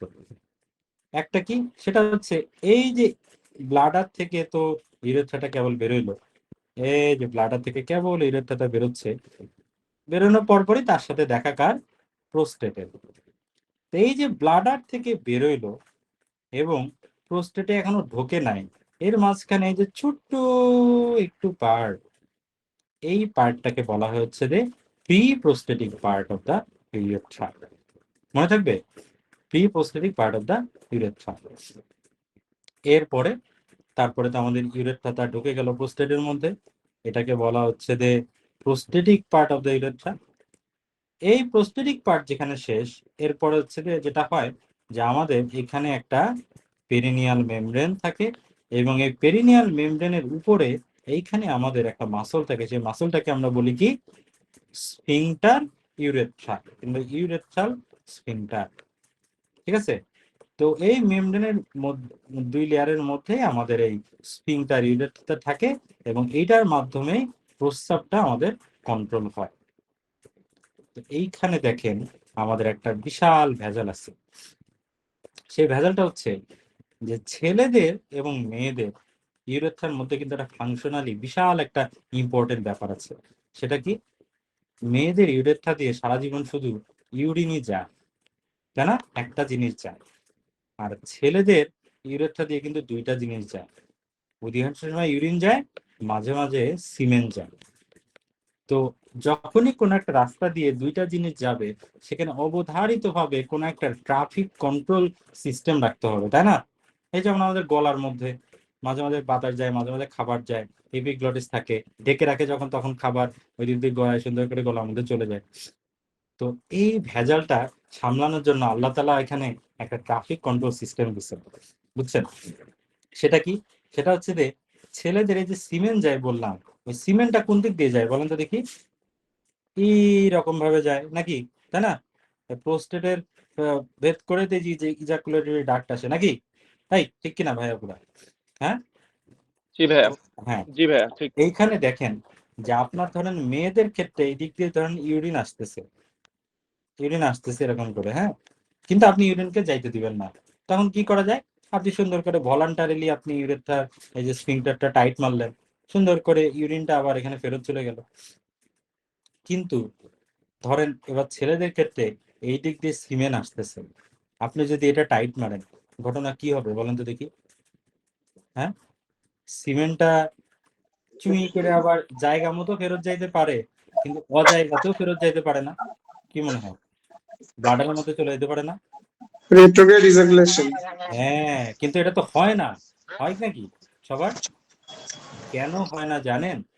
কারণ এই যে আমরা বলতেছি না প্রি প্রোস্টেটিক ইউরেথ্রা, এই যে সবুজ দাগ দিয়ে রাখছিলাম, দেখছেন তো সবাই? এই যে এই যে এই যে এই যে এই যে এই জায়গাটা সবুজ দাগ, দাঁড়ান এখন এই যে নীল দাগ দুটো, এই যে এই জায়গাটা pre prostatic part of the urethra, এই জায়গাতে ছেলেদের এক্সট্রা আর একটা এই স্ফিংটার থাকে, যেটা মেয়েদের থাকে না, কারণ মেয়েদের তো দরকার নাই। এইটা হচ্ছে ইন্টারনাল ইউরেথ্রাল স্ফিংটার। তাহলে ছেলেদের কয়টা স্ফিংটার? দুইটা, ইন্টারনাল আর এক্সটার্নাল। ইন্টারনাল স্ফিংটারটা থাকতেছে কই? প্রি প্রোস্টেটিক পার্টে। আর এক্সটার্নাল স্ফিংটারটা থাকতেছে কই? মেমব্রেনাস পার্টে। কেন এক্সট্রা আরেকটা দেয়া লাগলো? যেন সিমেন এই দিক দিয়ে আস্তে আস্তে আবার ব্লাডারের মধ্যে ঢুকে না যায়। নর্মালি কারোরই ঢোকে না, কারণ হচ্ছে এটা একদম ইনভলান্টারিলি সবসময় টাইট হয়ে থাকে। কিন্তু কি হয় বলেন তো দেখি? ওই যে যখন আপনারা প্রোস্টেটের অপারেশন করতে যান, তখন তো আপনারা বিশাল বড় বড় টিউব ঢুকান, এদিক দিয়ে ক্যামেরা ট্যামেরা ঢুকান, কিংবা দেখা যাচ্ছে যে আপনার ইউরিনারি ব্লাডারে একটা স্টোন হয়েছে, এই দিক দিয়ে তারপরে ক্যামেরা ট্যামেরা ঢুকায় পাথর টাথর ক্রাশ করেন। ওই করতে যেয়ে তখন এই মাসলটা কিন্তু যে খুব একটা বেশি শক্ত সমর্থ মাসল তা কিন্তু না, তখন এই মাসলটার ইনজুরি হয়। একবার যদি ইনজুরি হয়ে যায়, এরপর কিন্তু আল্লাহ তাআলা যে ট্রাফিক পুলিশ দিয়ে রাখছিল, ট্রাফিক পুলিশ কিন্তু এখন আর নাই। এখন কি হবে? এখন কি হবে? এখন Retrograde retrograde ejaculation ejaculation হবে। বোঝা গেছে এই ব্যাপারটা? এই নাজু আপু হাত তুলছেন, বলেন। ভাইয়া ভুলে চলে গেছে, ভুলে। ও আচ্ছা ঠিক আছে, তাহলে বোঝা গেছে তো। তাহলে মেয়েদের একটা স্প্রিংটার, ছেলেদের দুইটা স্প্রিংটার গেল। তো এরপরে ফাইনাল যে পার্টটা, সেই ফাইনাল পার্টটা হচ্ছে যে আমাদের যে পেনিসের মধ্যে চলে গেল, সেটাকে হচ্ছে আমরা বলি মেমব্রেনাস পার্ট। তো সেটার মধ্যেও আবার কেউ কেউ মানে ওইটার মধ্যেও আবার একটু ভাগ বাটোয়ারা করে, বলে যে হচ্ছে যে আমাদের এই পেনিসের তো আসলে একটা গোড়া আছে, এই গোড়াটাকে বলা হয় বাল্ব অফ দ্য পেনিস। তো এই জন্য ওই জায়গাটাকে বলতেছে হচ্ছে যে Balbir part of the urethra. আর যে জায়গাটা একদম সরাসরি এই যে কর্পাস স্পঞ্জিওসামের মধ্য দিয়ে চলে যাচ্ছে, সেটাকে বলতে হচ্ছে spongy part of the urethra. তাহলে কি ক্লিয়ার যে ইউরেথ্রার কয়টা পার্ট? এখন আমরা তো সবাই মোটামুটি আল্লাহর রহমতে ওই ক্যাথেটার তো করছি, তাই না? তো ক্যাথেটার করার সময় মাঝে মাঝে আমাদের ক্যাথেটার আটকায় যায়। বলেন তো দেখি ক্যাথেটার কোথায় আটকায় যায়, কোন জায়গাটা পার হইতে সবচেয়ে বেশি কষ্ট হয়? Membranous Membran- হ্যাঁ মেমব্রেনাস পার্ট হুম, এটাই। আমি একটা বিপুল পরিমাণ মানুষ, আমি নিজে যখন বলদ ছিলাম তখন যখন ইউরেথ্রা ক্যাথেটার করতে যে ক্যাথেটা আটকায় যেত, আমি বলতাম যে প্রোস্টেটের মধ্যে আটকে গেছে রে, প্রোস্টেট বড় বলে ক্যাথেটা করা যাচ্ছে না। আসলে কি তাই? আসলে তাই না। Prostatic part of the urethra বরং আমাদের টোটাল এই যে আমরা ইউরেথ্রা দেখলাম এটার মধ্যে সবচাইতে চওড়া অংশ হচ্ছে রে প্রোস্টেটিক পার্ট। প্রোস্টেটিক পার্টে কখনো ইউরেথ্রা আটকায় না, এই ক্যাথেটা আটকায় না। ক্যাথেটা আটকায় কোথায়? এই যে আপনি পেনিসটাকে ক্রস করলেন, প্রথমেই আছে যে আপনার যে স্ফিংটার ইউরেথ্রাটা আছে না, এক্সটার্নাল ইউরেথ্রা স্ফিংটার, ছেলেদের ক্ষেত্রে যদি বলেন, এই মাসলটা টাইট হয়ে থাকে। আপনি যদি পর্যাপ্ত পরিমাণ অ্যানাস্থেসিয়া না করেন, জেলি না দেন, রোগী যদি ব্যথা পায়, তখন হচ্ছে যে আপনার অটোমেটিক্যালি মাসলটা টাইট হয়ে থাকবে, কোনোভাবেই আপনি এটা ক্রস করতে পারবেন না। তাহলে এই কোশ্চেনটা কিন্তু এমার্জেন্সি আসে যে আপনি ক্যাথেটার করতে গেলেন, একটা জায়গায় যে দেখলেন যে ক্যাথেটারটা যাচ্ছে না, তাহলে এটা কোন জায়গাতে আটকে আছে? Membranous urethra. এরপরে মেমব্রেনাস ইউরেথ্রাটা পার হওয়ার সাথে সাথেই আপনার একটা মনে হলো গিভ আর ফিলিংস হলো, মনে হলো ক্যাথেটার ছাই ছাই করে চলে যাচ্ছে। তাহলে ক্যাথেটারটা কোন জায়গাতে আছে? ছাই ছাই করে কোন জায়গাতে যায়? এই ভাই, প্রোস্টেটিক পার্ট প্রোস্টেটিক পার্টে ক্যাথেটার ছাই ছাই করে যায়। ঠিক আছে, ক্লিয়ার? তাহলে এই হচ্ছে যে আমাদের ইউরেথ্রা সম্পর্কে এটা জানতে হবে। এরপরে আমাদের এই ব্লাডার এবং ইউরেথ্রা, এটা নিয়েও আবার একটু এমব্রায়োলজি নিয়ে আমরা একটু পড়বো। সেটা হচ্ছে দেখি যে আমাদের একদম শরীরের নিচের দিকে বড় একটা থলে থাকে, সে থলেটাকে আমরা বলতে হচ্ছে যে ক্লোয়েকা। এই যে সেই থলি, ক্লোয়েকা। এরপরে আমরা আস্তে আস্তে বড় হই, এই ক্লোয়েকার মাঝখানে দেখেন একটা পর্দা গজায়, সেটাকে বলা হচ্ছে এই রকম ভাবে একটা পর্দা গজায়। এটার মাধ্যমে আমাদের ক্লোয়েকাটা এই urinary system, genito urinary system এবং আমাদের এই যে রেকটাম, এই দুইটাতে আলাদা ভাগ হয়ে যায়। তাহলে এই পর্দাটাকে আমরা কি বলবো? Euro rectal septum. তাহলে এই যে ভাগ হয়ে গেল, নিচেরটা এটা রেকটাম, যেগুলো রেকটাম, আর উপরে যা আছে তা সবই হচ্ছে যে আমাদের ইউরিনারি সিস্টেমের অংশ। এটার মধ্যে দেখেন যে জিনিসটা কিন্তু একদম স্ট্রেইট কাট কিছু না, এটা একটা মনে হচ্ছে যে উপরের দিকে একটা প্রক্সিমাল একটা চোখা টিউবের মতো বেরোয় গেছে, মাঝখানের দিকে আবার কেমন যেন একটা থলে টাইপের মনে হচ্ছে, আবার নিচের দিকেও মনে হচ্ছে যে আবার এই দিক দিয়ে একটা বেরোয় যাওয়ার জায়গা। তো সেটা কি? সেটা হচ্ছে যে আমাদের এই মাঝখানে যে ফোলা অংশটুকু, এটাই আসলে আমাদের প্রিমিটিভ ইউরিনারি ব্লাডার। তো ইউরিনারি ব্লাডারের নিচের যে অংশটা, এইখান থেকে আমাদের তৈরি হয় হচ্ছে যে ভ্যাজানার কিছু অংশ তৈরি হয়, আবার ইউরেথ্রার লোয়ার পার্টটাও তৈরি হয়। কিন্তু এই জিনিসটা তৈরি হইতে একটু সময় লাগে। যতদিন সময় লাগে ততদিন পর্যন্ত তো ওই যে আমাদের মেসোনেফ্রোস তৈরি হয়ে গেছে। আমি কি বললাম যে মেসোনেফ্রোস তৈরি হওয়ার সাথে সাথেই কিন্তু ইউরিন প্রোডাকশন শুরু হয়ে যায়। তাহলে ওই ইউরিনটা বেরোবে কোথা থেকে? তখন কি হয়? তখন ব্লাডারের নিচ দিয়ে ইউরিনটা না বেরোয়, ব্লাডারের উপরের দিকে যে চোখা একটা মাথা আছে না, এই চোখা মাথাটা কিন্তু আমাদের আম্বিলিকাস দিয়ে বেরোয় আসে, বেরোয় এসে সরাসরি আমাদের এই ইয়ক স্যাকের মধ্যে এটা ছেড়ে দেয়। এই যে আমাদের এই চোখা মাথাটা, এটাকে বলা হচ্ছে অ্যালান্টয়েস। ঠিক আছে, তো এইটাই একসময় আস্তে আস্তে যখন জন্মের পরে আমাদের মানে লাস্টের দিকে নিচের অংশটা ভালোভাবে গ্রো হয়, উপরের অংশটা আস্তে আস্তে শুকায় যায়। শুকায় কি হয়? যে এত দূর পর্যন্ত এসে এইভাবে এই যে দেখেন অ্যাপেক্স অফ দ্য ব্লাডার তৈরি হয়। আর এইখানে যে বাকি অংশটুকু, এটা একদম চিকন একটা লিগামেন্ট, একটা রেমন্যান্ট হিসাবে রয়ে যায়। আমরা যদি পেটের মধ্যে কখনো ল্যাপারোস্কোপি অপারেশন করি, তখন আমরা দেখতে পারবো যে আমি পেটের মধ্যে না দেখতে এরকম লাগে যে এরকম একটা ব্লাডার, এই ব্লাডার থেকে চিকন কেমন যেন একটা লিগামেন্ট মতো একটা ভেসে উঠতেছে পেরিটোনিয়ামের মধ্যে, যেটাকে বলা হচ্ছে যে মিডিয়ান আম্বিলিকাল লিগামেন্ট, যেটাই হচ্ছে আসলে রেসিডুয়াল অফ এই অ্যালান্টয়েস। তাহলে বোঝা গেছে পুরো ব্যাপারটা এমব্রায়োলজি। এরপরে টেস্টিসের এমব্রায়োলজিটা আমরা দিয়ে দিচ্ছি, এটা তো আসলে আমরা জানি তাই না? টেস্টিস তৈরি হয় কোথায়? কিডনির মিডিয়ালি একটোডার্মাল একটা রিজ থাকে, ওইখান থেকে তারপরে আস্তে আস্তে জন্ম যত হয় তত আস্তে আস্তে আমাদের নিচের দিকে নামতে থাকে। 3 মাস বয়সের সময় কিডনি চলে আসে আইলিয়াক ফোসাতে, তারপরে 7 মাসের সময় ডিপ রিং, 8 মাসের সময় ইনগুইনাল ক্যানাল, 9 মাসের সময় সুপারফিশিয়াল রিং, জন্মের বাই দ্য টাইম আমাদের স্ক্রোটামের মধ্যে চলে আসে।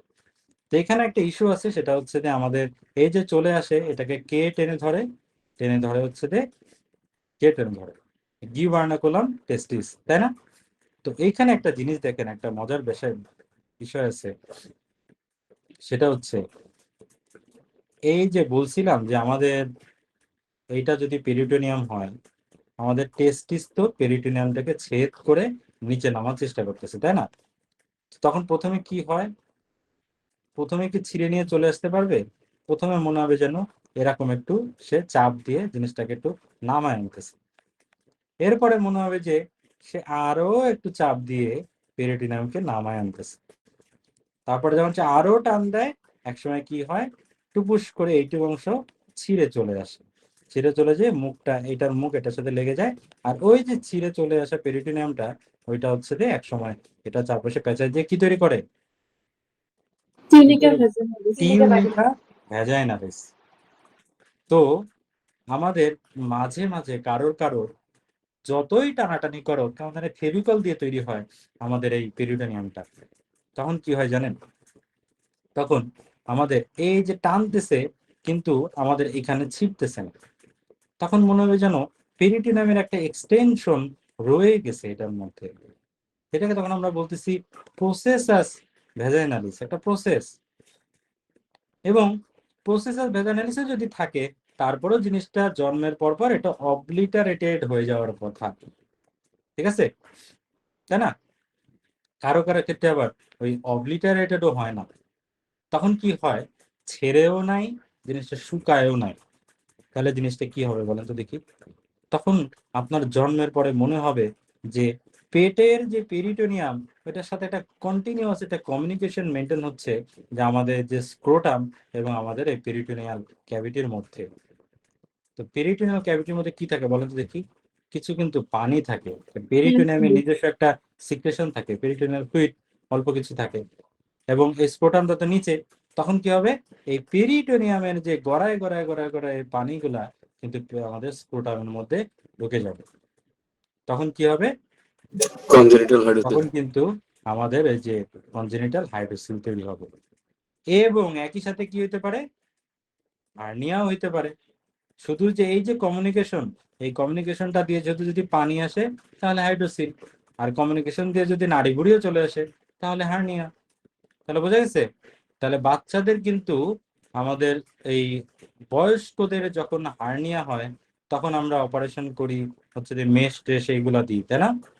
কিন্তু আমরা যখন বড় এই বাচ্চাদের ক্ষেত্রে হার্নিয়া হয় তখন আমরা কি করি, মেশ দিই না, কিন্তু কি করি, হার্নিওটমি করি। জাস্ট এখানে কাটে দিলে, যে কমিউনিকেশনটা এটা কেটে দিলেই আমাদের হয়ে যাবে।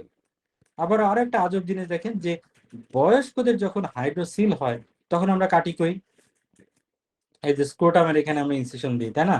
ইনসিশন দিয়ে আমরা এখানে পানি টুনি বের করে দিই, কারণ এখানে পানি জমছে, স্যাকটাকে তারপর আমরা উল্টাই দিই, জাবুলাই প্রসিডিও। কিন্তু যদি বাচ্চাদের এরকম হয় তখন আমরা কি করি, এখানে উল্টাই দিয়ে হার্নিওটমি করি। হার্নিয়াটমি করি। দেখছেন হার্নিওটমি। এই জিনিসটা কি আজব, যে হইছে হাইড্রোসিল, করলাম কি, হার্নিয়াটমি, ফুলসে স্ক্রোটামে, অপারেশন করলাম কোথায়, ইনগুইনাল রিজিয়ন। কেন করলাম সবাই কি বুঝতে পারছেন? হ্যাঁ, এই ভাইয়া পুরা, জি ভাইয়া। এই শুধু একজন জি ভাইয়া বললে হবে? এই ভাইয়া এবং আপুরা জি ভাইয়া। সবাই বুঝতে পারছেন? হ্যাঁ, ঠিক আছে, ওকে।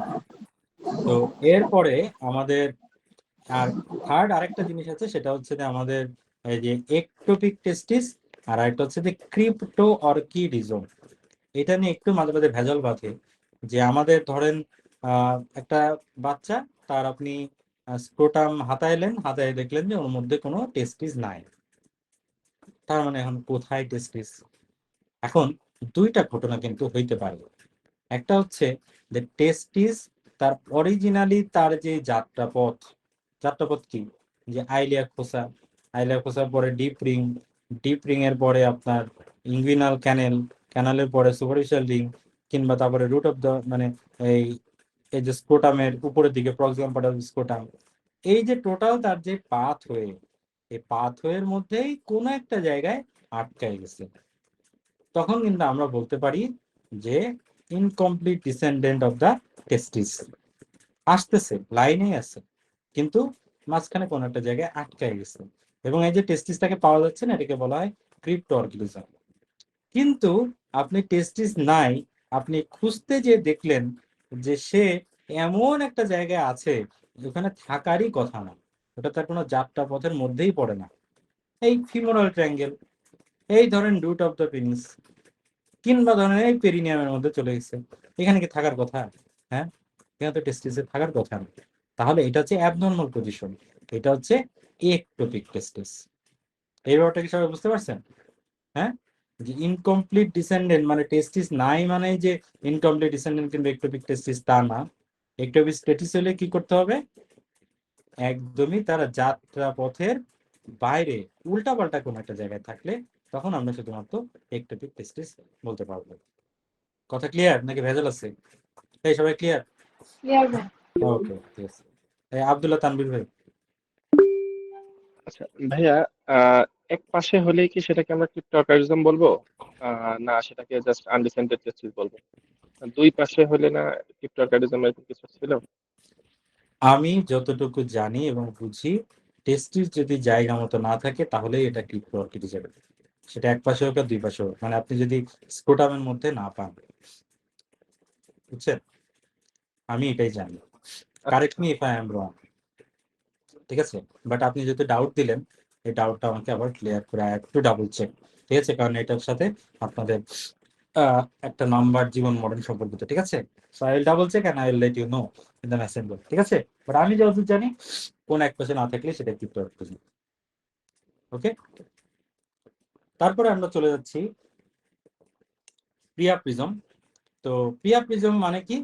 যে ইরেকশন, সেটা যদি আনওয়ান্টেড, রোগী চাচ্ছে না কিন্তু হয়েই যাচ্ছে, এবং সেটা সাধারণত 4 ঘন্টার বেশি যদি হয় উইদাউট এনি সেক্সুয়াল ডিজায়ার, তাহলে সেটা কি আমরা প্যাথোলজিক্যালি একটা প্রিয়াপ্রিজম বলতে পারি। তো প্রিয়াপ্রিজম কেন হয়? দুইটা কারণে। আমরা জানি কি যে পেনিসের ইরেকশনটা কেন হয়, যে আমাদের এটা একটা কিন্তু ভাস্কুলার ফেনোমেনন, তাই না? ইরেকশন ব্যাপারটা আর্টারি দিয়ে বেশি বেশি রক্ত আসে, ভেন দিয়ে কম রক্ত বেরোয়, তখন রক্ত জমতে জমতে পেনিসটা ফুলে যায়, এটাই তো ইরেকশনের মেকানিজম। এখন এই জিনিসটা যদি কোনো ধরনের কোনো প্যাথোলজি হয়, কোনো একটা কারণে যতখানি রক্ত তো বেশি আসবেই, কিন্তু যদি অত্যাধিক বেশি আসা শুরু হয় কোনো একটা ড্রাগ কিংবা কিছুর কারণে, অন্যদিকে যদি ধরেন রক্ত আসতেছে যেরকম আসার কথা সেরকমই, কিন্তু এই যে বেরোয় যাওয়ার যে পাথওয়েটা, এই যে ভেইন, সেখানে যদি কোনো কিছু ব্লক হয়ে যায় তাহলেই কিন্তু আপনার প্রিয়াপ্রিজম হবে। যদি ভেইন আটকায় যদি প্রিয়াপ্রিজম হয় তাহলে এটাকে আমরা বলবো লো ফ্লো প্রিয়াপ্রিজম, আর যদি আর্টারি দিয়ে রক্ত বেশি আসার কারণে প্রিয়াপ্রিজম হয় তাহলে সেটাকে আমরা বলবো হাই ফ্লো প্রিয়াপ্রিজম। তাহলে সাধারণত মোস্ট কমন কজ কি? অনেক সময় হচ্ছে যে আপনার ইরেকটাইল ডিসফাংশন থাকে, তখন ওটার কারণে কিছু ড্রাগ নেয়, সে ড্রাগ অনেক সময় ওরালিও খায়, মাঝে মাঝে পেনিসের মধ্যে ইনজেকশন করেও নেয়, ওইটা একটা কারণ। সেকেন্ড একটা কারণ হচ্ছে যে কারোর যদি এই যে লো ফ্লো, যেটা কারোর যদি কোনো ব্লাডের কোনো ডিসঅর্ডার থাকে, বিশেষ করে ধরেন কোনো একটা কারণে তার রক্ত জমাট বেঁধে যায়, সিকেল সেল ডিজিজ কিংবা লিউকেমিয়া, ঠিক আছে, কিংবা আপনার পলিসাইথেমিয়া, এই রোগগুলোতে যেটা হয় যে আপনার রক্ত তো ঘন হয়ে থাকে, রক্ত জমাট বেঁধে যায়, তখন ওই জমাট বাঁধা রক্তের কারণে ভেনাস ড্রেনেজটা তাদের হ্যাম্পার হয়, এবং তখন তাদের কিন্তু এই আনওয়ান্টেড একটা লং টার্ম ইরেকশন হতে পারে। তো ইলেকশনে তাহলে ম্যানেজমেন্টটা কি? প্রথমে আমরা অবশ্যই কনজারভেটিভ ম্যানেজমেন্ট করব। আমরা ঠান্ডা বরফ চেপে ধরে রাখতে পারি, ওটাতে যদি কাজ না হয় আমরা সিরিঞ্জ দিয়ে রক্তটা বের করে দিতে পারি কিছু, তারপরে যদি কাজ না হয় সরাসরি আমরা পেনিসের মধ্যে ভেসোকনস্ট্রিক্টর এজেন্ট দিতে পারি, যে আলফা অ্যাড্রিনার্জিক ড্রাগগুলা ইন্ট্রাক্যাভানাসের মধ্যে ইনজেকশন করে দিলাম, ঠিক আছে? তাহলে এরই মধ্যে আমাদের কিন্তু আহ ছেলেদের ইউরোজেনিটাল সিস্টেম শেষ হয়ে গেল, আমাদের মেয়েদের জেনিটাল সিস্টেমটা বাকি। তো মেয়েদের জেনিটাল সিস্টেমটা কিন্তু শুরুই হচ্ছে ইউটেরাস দিয়ে। ইউটেরাস কোথায় থাকে? ইউটেরাস একটা পেলভিক অর্গান, ইউটেরাস একটু পিছনের দিকে পড়ে থাকে, তাই না? অ্যান্টিভার্সন রিট্রোভার্সন এইসব যোগী আছে। তো আমাদের ইউটেরাস থেকে আমাদের আসলে এমআরসিএস এ দুইটা জিনিস সবচাইতে গুরুত্বপূর্ণ। একটা হচ্ছে যে ইউটেরাসের এই যে what is the main support of the uterus, এটা তো আমাদের এমবিবিএস খুব ইম্পর্টেন্ট ছিল, তাই না? কি সবচেয়ে মেইন সাপোর্ট কি? সেটা হচ্ছে যে আমরা জানি যে যদিও দেখে মনে হয় যে ইউটেরাসটা আমাদের পেলভিসের মধ্যে আছে এবং রাউন্ড লিগামেন্ট, ব্রড লিগামেন্ট, বিভিন্ন ধরনের লিগামেন্ট গুলা ইউটেরাসকে আশেপাশ থেকে ধরে আছে, ট্রান্সভার্স সার্ভাইকাল লিগামেন্ট, কিন্তু আসলে এরা কেউই মানে মেইন সাপোর্ট না। Main support of the uterus কি? সেটা হচ্ছে এই যে পেরিনিয়ামে ভ্যাজানার জাস্ট সামনে এখানে একটা গুটলি আছে, এই গুটলিটাকে বলা হয় পেরিনিয়াল বডি। গুটলিটা তৈরি হয়েছে কি করে? এই যে আমাদের পেরিনিয়ামের অত্র এলাকায় বিপুল পরিমাণ মাসল আছে, ট্রান্সভার্স পেরিনিয়াল মাসল, সুপারফিশিয়াল এবং deep transverse perineal muscle, sphincter muscle গুলা, এই 8টা মাসল টোটাল একটা আর একটার সাথে পেঁচায় বুচায় যখন তাদের একটা টেন্ডিনাস মাসল, তো শেষ আলটিমেটলি টেন্ডিনাস ইনসারশন দিয়ে, তাই না? এই সবগুলা মাসলে যখন টেন্ডিনাস ইনসারশন হয়ে একটা প্যাঁচা একটা গুটলি মতো পাকায় যায়, সেইটাকে আমরা বলতেছি পেরিনিয়াল বডি। এই পেরিনিয়াল বডিটাই আসলে টোটাল এই জিনিসটাকে ধরে রাখে। যখনই আপনার এই পেরিনিয়াল বডির কোনো ড্যামেজ হবে, সবগুলা মাসল এখানে এরকম ঢুলঢুল করবে, তখন মনে হবে জানি টোটাল এই ইউটেরাসটা উপর থেকে প্রোলাপস হয়ে ধুপুস করে পড়ে যাচ্ছে। তো কি হলে আমাদের পেরিনিয়াল বডির এরকম ড্যামেজ হয় বলেন তো দেখি? নর্মাল ভেজাইনাল ডেলিভারি হইতে যে, তাই না? যদি ভেজাইনাল টিয়ার হয়, কিংবা আমরা উল্টাপাল্টা ভাবে যদি আমরা এপিসিওটমি করি, এইসব করতে গেলে আসলে পেরিনিয়াল বডির হয়। তো মাঝে মাঝে অনেক সময় এই কোশ্চেন কিন্তু অনেকবারই আসছে পেরিনিয়াল বডির এই ব্যাপারটা। তো মাঝে মাঝে আবার এমন হয় যে সরাসরি পেরিনিয়াল বডি না বলে কোনো একটা মাসলের নাম দিয়ে দেয়, ঠিক আছে? তো আমাদের জানতে হবে যে বিশেষ করে যে ট্রান্সভার্স পেরিনিয়াল মাসল, এটার নাম মাঝে মাঝে আবার দিয়ে দেয়। তা আমরা তখন মনে করি কি রে, পেরিনিয়াল বডি না মেইন ছিল, আবার এই মাসলটা আসলে কোথা থেকে? তো আলটিমেটলি এটা জানতে হবে যে উত্তর যদি বলেন যে which of the following is the main support of the uterus, তাহলে আমাদের পেরিনিয়াল বডিও একটা ভ্যালিড উত্তর, এবং পেরিনিয়াল বডি কোন কোন মাসলগুলো দিয়ে তৈরি হয় ওইগুলার যদি দেয়া থাকে তাহলেও সেটা ভ্যালিড উত্তর। ঠিক আছে, ক্লিয়ার? এরপরে কোন কোন দেওয়া হয় এটা একদম লাস্টের দিকে, আমরা যখন এই যে পেরিনিয়াম পিছন পরে পড়বো এটার মধ্যে দেয়া আছে। এরপরে ইউটেরাসের আমাদের একটা ইম্পর্টেন্ট, সেটা হচ্ছে যে lymphatic drainage of the uterus. এটা কেন ইম্পর্টেন্ট? কারণ হচ্ছে আমাদের ইউটেরাসের সার্ভিক্সে ক্যান্সার হয়, সার্ভাইকাল ক্যান্সারের জন্য আমরা হিস্টেরেক্টমি করি, এবং যে কোনো ধরনের কার্সিনোমা কিন্তু কোথায় যায়? লিম্ফ নোডে যায়। অতএব আপনি যখনই কোনো ক্যান্সারের কার্সিনোমার অপারেশন করছেন, লিম্ফ নোড আপনি ক্লিয়ার না করা পর্যন্ত কিন্তু বলতে পারবেন না যে আপনি টোটাল ক্যান্সারটাকে নিয়ে আসতে পারছেন। অতএব আমাদের জানতে হবে যে কোন ক্যান্সার কোন দিকে যায়। তো সেটার সহজ উপায়টা কি দেখেন, ইউটেরাসটা তো এইরকম দেখতে। তো এটা হচ্ছে যে ইউটেরাসের ফান্ডাস, দুই পাশে হচ্ছে যে ফেলোপিয়ান টিউব, এবং ফেলোপিয়ান টিউবের দুই পাশে থাকে আমাদের দুইটা ওভারি। তো এই যে দুইটা ওভারিকে যদি আমরা কানেক্ট করি, একটা লাইন যদি তৈরি হয়, তাহলে এই লাইন এবং এই লাইনের উপরে যারা আছে তাদের সবার লিম্ফেটিক ড্রেনেজ এক জায়গায়। সেই জায়গাটা কোথায়? আমাদের মনে রাখতে হবে যে লিম্ফেটিক ড্রেনেজের সাথে কিন্তু আর্টারিয়াল সাপ্লাই কিংবা ভেনাস ড্রেনেজের কিন্তু একটা বিশাল ওতপ্রোত সম্পর্ক আছে। তাহলে এই যে দুই পাশে বললাম ওভারি, সরি, এই ওভারিটার রক্ত আসতেছে কোথা থেকে বলেন তো দেখি? হ্যাঁ, অ্যাওর্টা থেকে না? এগারোটা। এগারোটা থেকে। এই কারণে আমাদের এই ওভারি। ওভারি এবং এই যে ফেলোপিয়ান টিউব এবং এই লাইনের উপরে যে আমাদের ফান্ডাস অফ দা ইউটেরাস, এদের সবার লিম্ফেটিক ড্রেনেজ হচ্ছে প্রি প্যারাঅটিক এবং প্যারা অর্টিক লিম্ফ নোডস। ল্যাটারাল অ্যাওর্টিকটাকে প্যারা বলে, প্যারাঅটিক বলে, প্রি এবং প্যারাঅটিক লিম্ফ নোডস গেল। এরপরে আমরা যদি নিচে সার্ভিক্সে নেমে আসি, তাহলে আমরা দেখতে পারবো যে আমাদের কিন্তু সার্ভিক্সের জাস্ট পাশেই এদিক দিয়ে আমাদের আইলিয়াক লিম্ফ এই ভেসেল গুলা চলে গেছে। তো এই কারণে এদের আবার এইগুলা কিন্তু আইলিয়াক লিম্ফ নোডসেই হয়। তো ঠিক সেটা কিভাবে হয়, যে আমাদের সার্ভিক্সের একদম কাজ ঘেঁষে পোস্টেরিয়র ল্যাটারালি এই দিক দিয়ে গেছে ইন্টারনাল আইলিয়াক ভেসেলটা, এই জন্য এই এলাকার পোস্টেরিয়র ল্যাটারাল এইটার ড্রেনেজ হয় ইন্টারনাল আইলিয়াক লিম্ফ নোডসে। অনেক দূর দিয়ে অনেক দূর দিয়ে চলে গেছে হচ্ছে যে এক্সটার্নাল আইলিয়াক ভেসেল। যে কারণে আমাদের সার্ভিক্সের একদম ল্যাটারাল যে পাশটা, এটা আবার external iliac group of lymph নোডে হয়। সার্ভিক্সের পিছনেই থাকে স্যাক্রাম। তাহলে প্রি সার্ভিক্সের পিছনের গুলা কিন্তু ড্রেন হয় হচ্ছে যে প্রি স্যাক্রাল লিম্ফ নোডে। আর সার্ভিক্সের সামনে থাকে কারা? আমাদের সিম্পাথিস পিউবিস। সিম্পাথিস পিউবিসের দুই পাশে কি থাকে? অবটুরেটর ফোরামেন। ওই অবটুরেটর ফোরামেনের কাছে পড়ে থাকা লিম্ফ নোডস গুলাতে যায় এই অ্যান্টেরিয়র যেগুলা অ্যান্টেরো ল্যাটারাল, এখানে থাকে অবটুরেটর গ্রুপ অফ লিম্ফ নোডে থাকে সামনে থেকে লিম্ফ নোড গুলা। তাহলে মনে থাকবে, একদম পিছনের গুলো যায় কোথায়? স্যাক্রামে। একদম ল্যাটারালি গুলো যায় কোথায়? এক্সটার্নাল আইলিয়াকে। পোস্টেরিয়র ল্যাটারালটা যায় কোথায়? পিছনের দিকের গুলা কাছাকাছি ইন্টারনাল আইলিয়াকে। আর সামনের গুলো যায় কোথায়? অবটুরেটর লিম্ফ নোডস। এবং এই রুলটা মোটামুটি আমাদের সার্ভিক্স থেকে শুরু করে আমাদের ভ্যাজাইনার উপরের পার্ট পর্যন্ত এই রুলটা খাটবে। আগের দিন যখন আমরা রেকটাম পড়লাম, তখন আমি একটা কথা বলছিলাম, সে কথাটা কি বলেন তো দেখি। আমাদের এখানে যে তিনটা জিনিস, রেকটামের নিচের অংশ, ভ্যাজাইনার নিচের অংশ এবং ইউরেথ্রার নিচের অংশ, এই তিনটা কথার ক্ষেত্রে একটা সেম কথা প্রযোজ্য। সেটা কি? সেটা কি? চামড়া ইয়ে করে, মানে আমাদের বাইরের যে চামড়াটা আছে সেই চামড়াটা ভিতরে ঢুকে গেছে।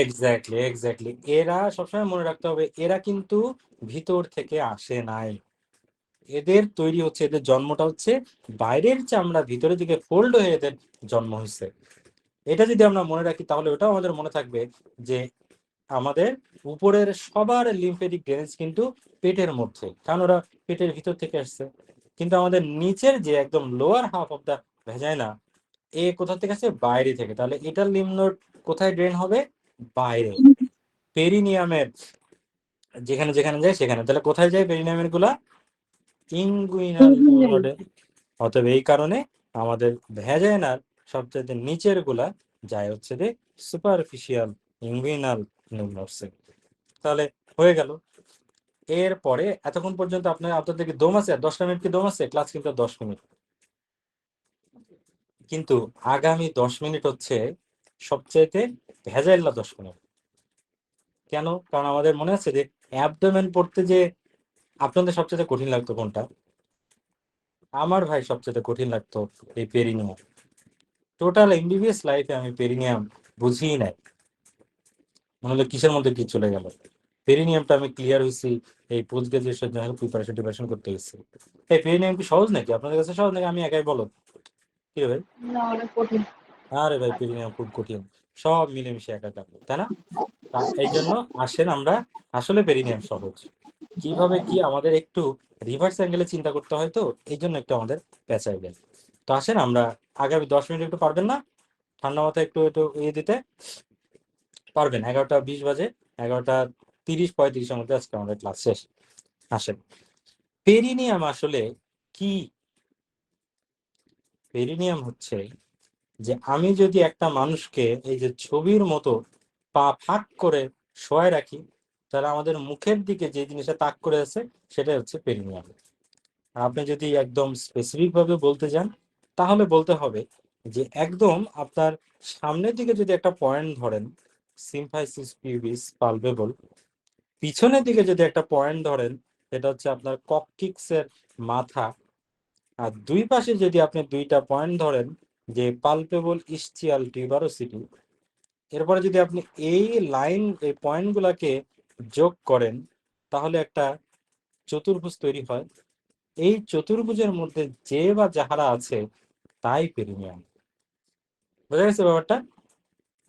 এখন এই পেরিনিয়াম তাহলে কিরকম? পেরিনিয়াম আসলে একটা চতুর্ভুজ। চতুর্ভুজের যদি আমরা বিপরীতমুখী দুইটা বিন্দুকে কানেক্ট করে একটা রেখা টানি, সেই রেখাটাকে কি বলে? ভাইয়াপুরা, রেখাটাকে কি বলে? কর্ণ কর্ণ। বলে না? কর্ণ। কর্ণকে ইংলিশে কি বলে জানেন? ডায়াগন। ডায়াগন বলে না? এই হ্যারি পটার আপনারা কেউ পড়ছেন? 31 জনের মধ্যে একজন, হ্যাঁ ওইখানে একটা আছে ডায়াগোনালি। এই ডায়াগোনালি কিন্তু এখান থেকে আছে, জানেন তো? ডায়াগোনালি একটা জিনিস যে কর্ণের মতো করে চলে গেছে একদম এফর করে, এই জন্য এখান থেকে ডায়াগোনালি। তো এইখানে আমরা যদি একটা ডায়াগন আঁকাই কর্ণ, তাহলে কি হবে? একটা চতুর্ভুজ দুইটা কিসে রূপান্তরিত হবে? দুইটা ত্রিভুজে রূপান্তরিত হবে। তাহলে এই সামনে ত্রিভুজে আমরা দেখতে পাচ্ছি যে মোটামুটি আমাদের ইউরেথ্রা এবং জেনিটালিয়া এইগুলো চলে গেছে। তাহলে আমরা সামনে ট্রায়াঙ্গেলটাকে কি বলবো? ইউরোজেনিটাল ট্রায়াঙ্গেল, নাকি? ঠিক আছে। আর জি ভাইয়া। কিন্তু আমরা শুধু দেখতে পাচ্ছি শুধুমাত্র অ্যানাসের ফুটাটাই শুধু দেখতে পাচ্ছি। তাহলে আমরা পিছনের ট্রায়াঙ্গেলটাকে কি বলবো? Anal triangle. হইলো? আস্তে আস্তে কিন্তু আমরা গভীরে যাচ্ছি। এরপরে আমরা এই ইউরোজেনিটাল ট্রায়াঙ্গেলটা একটু জটিল, তো আসলে আমরা সবার আগে অ্যানাল ট্রায়াঙ্গেলটা শেষ করে ফেলি। তাহলে অ্যানাল ট্রায়াঙ্গেলের কি কি থাকে আসলে? অ্যানাল ট্রায়াঙ্গেলে আপনি যদি দেখেন সবার মাঝখানে আমার অ্যানাসের ফুটাটা থাকে, আর অ্যানাসের ফুটার দুই পাশে আর অ্যানাসের ফুটার চারপাশে কি থাকে? অ্যানাল স্ফিংটার মাসল গুলো থাকে অবভিয়াসলি। এই এই অ্যানাল স্ফিংটারের দুই পাশে এই যে দুইটা বিরান ভূমি আছে না, যেখানে মনে হচ্ছে আর কিছু নাই, এইখানে যদি আপনি আঙ্গুল দিয়ে একটু চাপ চুপ দেন, মনে হবে জানি কি জানি একটা পোটেনশিয়াল একটা স্পেস আছে, যে স্পেসের মধ্যে আমার শুধুমাত্র ফ্যাট আছে আর কিছু নাই। সেই জায়গাটায় কি বলে জানেন? ইসচিও অ্যানাল ফসা। এই যে এই পাশে ইসচিয়াম আছে আর এখানে অ্যানাল আছে, এই জন্য মাঝখানে এই জায়গাটাকে বলা হচ্ছে ইসচিও অ্যানাল ফোসা। এই ইসচিও অ্যানাল ফোসার কাজটা কি? এই যে আমার ভিতরে যে রেকটাম আছে, ওই রেকটামটা যখন এক্সপ্যান্ড করবে, অ্যানাসটা যখন এক্সপ্যান্ড করবে, সেটাকে একটা জায়গা করে দেওয়া। ওই যে যেরকম আমরা যে ফিমোরাল ট্যাঙ্গেল, ফিমোরাল রিং টিং আছে না, যেটা কাজ আর কি, যে একটু এক্সপ্যান্ড করলে একটু, এটা এখানে যদি আল্লাহ তাআলা ফাঁকা না রাখতেন, তাহলে আপনি যখন বিশাল বড় একটা স্কুল পাস করবেন তখন কোন দিক দিয়ে এক্সট্রা জায়গাটা পাওয়া যাবে ওগুলোর থেকে? এটা হচ্ছে সেটা। আর কি থাকে? এই জায়গাতেই থাকে পুডেন্ডাল নার্ভ। তাহলে অ্যানাল ট্রায়াঙ্গেলের কিন্তু আমরা কন্টেন্ট পেয়ে গেলাম। ঠিক আছে, এখন আসেন ইউরোজেনিটাল ট্রায়াঙ্গেল। এইখানে একটা বিরাট একটা ব্যাপার আছে। এই অ্যানাল ট্রায়াঙ্গেলের সবকিছু একটা লেয়ারে তৈরি হলেও ইউরোজেনিটাল ট্রায়াঙ্গেলটা না কেমন জানি বিভিন্ন লেয়ারে লেয়ারে সাজানো। সেটা কি? যদি আপনি সবার আগে যদি এই যে ইউরোজেনিটাল ট্রায়াঙ্গেল কোনটা? এই যে এই তো, নাকি? হ্যাঁ, এটা না, এই যে এইটা। তো ইউরোজেনিটাল ট্রায়াঙ্গেলের এখানে যদি আপনি চামড়াটা ছিঁড়ে ফেলেন, সবার আগে দেখবেন যে একটা লেয়ারের জিনিসপত্র আপনার দিকে তাকায় এসছে। সেই জিনিসটা কি দেখেন? এই যে দেখতে পাচ্ছেন কি, একটা মাসল কিন্তু দেখা যাচ্ছে, তাই না? এই যেরকম ট্রান্সভার্সলি চলে গেছে, এই মাসলটা আছে কই? পেরিনিয়ামে। তাহলে একটা মাসল যদি পেরিনিয়াম দিয়ে ট্রান্সভার্সলি চলে যায়, সে মাসলটা না কি হইতে পারে বলে আপনার ধারণা? First premium muscle. Transverse perineal muscle. তাহলে এটা একটা মাসল, তাহলে একটা কন্টেন্ট আমরা পাইলাম। আর এরপরে আমরা দেখতে পাচ্ছি যে এই যে পেনিস, এই পেনিসের যে গোড়া, হ্যাঁ, এই গোড়ার জিনিসপত্রগুলা কিন্তু আমাদের এই ট্রায়াঙ্গেলের মধ্যে আছে। তো এইটাকে আমরা কি বলি? Bulb of the penis. এবং এখানে কে আছে? বাল্বো স্পঞ্জিওসাস মাসল থাকে। আর এই যে দুই পাশে যেটা কর্পাস ক্যাভানোসাম ছিল, ওইটার গোড়ার দিকে আবার একটা মাসল থাকে, এই যে দুই পাশে যখন চলে আসতেছে, সেটাকে কি বলা হচ্ছে? ইসচিও ক্যাভানোসাস মাসল। এটাও কিন্তু আমাদের এইখানে আছে। ঠিক আছে, এখন যদি আপনি এইগুলারও ছিলে ফেলাই দেন, তখন কি বেরোয় যাবে বলেন তো দেখি? দেখতে পাচ্ছেন ওই যে নিচে কি জানি একটা সাদা সাদা কাকে জানি দেখা যাচ্ছে? হ্যাঁ, এই সাদা সাদা এই মেমব্রেনটা কিন্তু তখন বেরোয় যাবে। এই সাদা মেমব্রেনটার নাম কি জানেন? Perineal membrane. এই পেরিনিয়াল মেমব্রেনেরও উপরেও কিছু জিনিসপত্র আছে। ঠিক আছে, সেই জিনিসপত্র কারা, যা বলেন? ওই যে আমরা স্ফিংটার ইউরেথ্রা কিছুক্ষণ আগে বললেন না? হ্যাঁ, স্ফিংটার ইউরেথ্রা, ওই স্ফিংটার ইউরেথ্রাটা কিন্তু থাকে এই যে দেখেন আমার, যদি এইটা হচ্ছে সেই পেরিনিয়াল মেমব্রেন, এই পেরিনিয়াল মেমব্রেনের উপরে এই জায়গাগুলোতে আমার স্ফিংটার ইউরেথ্রা থাকে। আর দুই পাশে কে থাকে জানেন? আবারও কিছু ট্রান্সভার্স মাসল থাকে। তাহলে এই ট্রান্সভার্স মাসলটার নাম কি হবে বলেন তো দেখি? নিচেও তো কিছু ট্রান্সভার্স মাসল ছিল, তাহলে নিচেরটা হচ্ছে যে সুপারফিশিয়াল ট্রান্সভার্স পেরিনিয়াল, আর এটাকে বলা হচ্ছে যে ডিপ ট্রান্সভার্স পেরিনিয়াল। এখন আপনি বলতে পারেন যে ভাইয়া এইবারই তো ভেজালটা পাকাইলো। আমরা তো জানি যেটা উপরে থাকে সেটা সুপারফিশিয়াল, আর যেটা নিচে থাকে সেটা ডিপ, মাটির গভীরে ডিপ, নাকি? তাই ঠিক কিনা ভাইয়া পুরা? জি ভাইয়া। এইখানে আমাদের চিন্তা করতে হবে আসলে উপরে নিচে যারা, তারা আসলে সুপারফিশিয়াল আর ডিপ না। সুপারফিশিয়াল কে জানেন? যে আলো বাতাসের সংস্পর্শে আছে সে হচ্ছে সুপারফিশিয়াল, আর যে আলো বাতাসের সংস্পর্শে নাই, একদম ভিতর থেকে আন্দায় গেছে, সে হচ্ছে ডিপ। তাহলে বলেন তো দেখি যে আপনার এইটা তো হচ্ছে যে আপনার বাটো, এটা হচ্ছে পা, তাই তো? তাহলে বলেন তো দেখি যে এর নিচের জিনিস আলো বাতাসের সংস্পর্শে আছে নাকি এই উপরের জিনিস আলো বাতাসের সংস্পর্শে আছে? কি মনে হয়? নিচেরটা। নিচের জিনিস আলো বাতাসের সংস্পর্শে আছে। এই কনসেপ্টটাই বুঝতে হবে, ঠিক আছে? এই কনসেপ্টটা যদি বুঝে যান তাহলে আমাদের বোঝা শেষ। সেটা হচ্ছে যে কি, এইবার দেখেন যে আমাদের তাহলে যে পেরিনিয়াল পাউচ, হ্যাঁ এই ব্যাপারটা, এই যে দেখেন, আমি আরেকটা ছবি নিই। এই ছবিটা মেনলি আমরা করতে যাচ্ছি। এইটা এই আমাদের আসলে এই টোটাল রেকটাল যেটা অ্যানাল যেটা ট্যাঙ্গেল আছে, ওই অ্যানাল ট্যাঙ্গেলের মধ্যে এরকম কোনো লেয়ার ফেয়ার কিন্তু নাই, ঠিক আছে? লেয়ার আছে হচ্ছে যে শুধুমাত্র সামনের ইউরোজেনিটাল ট্যাঙ্গেলে।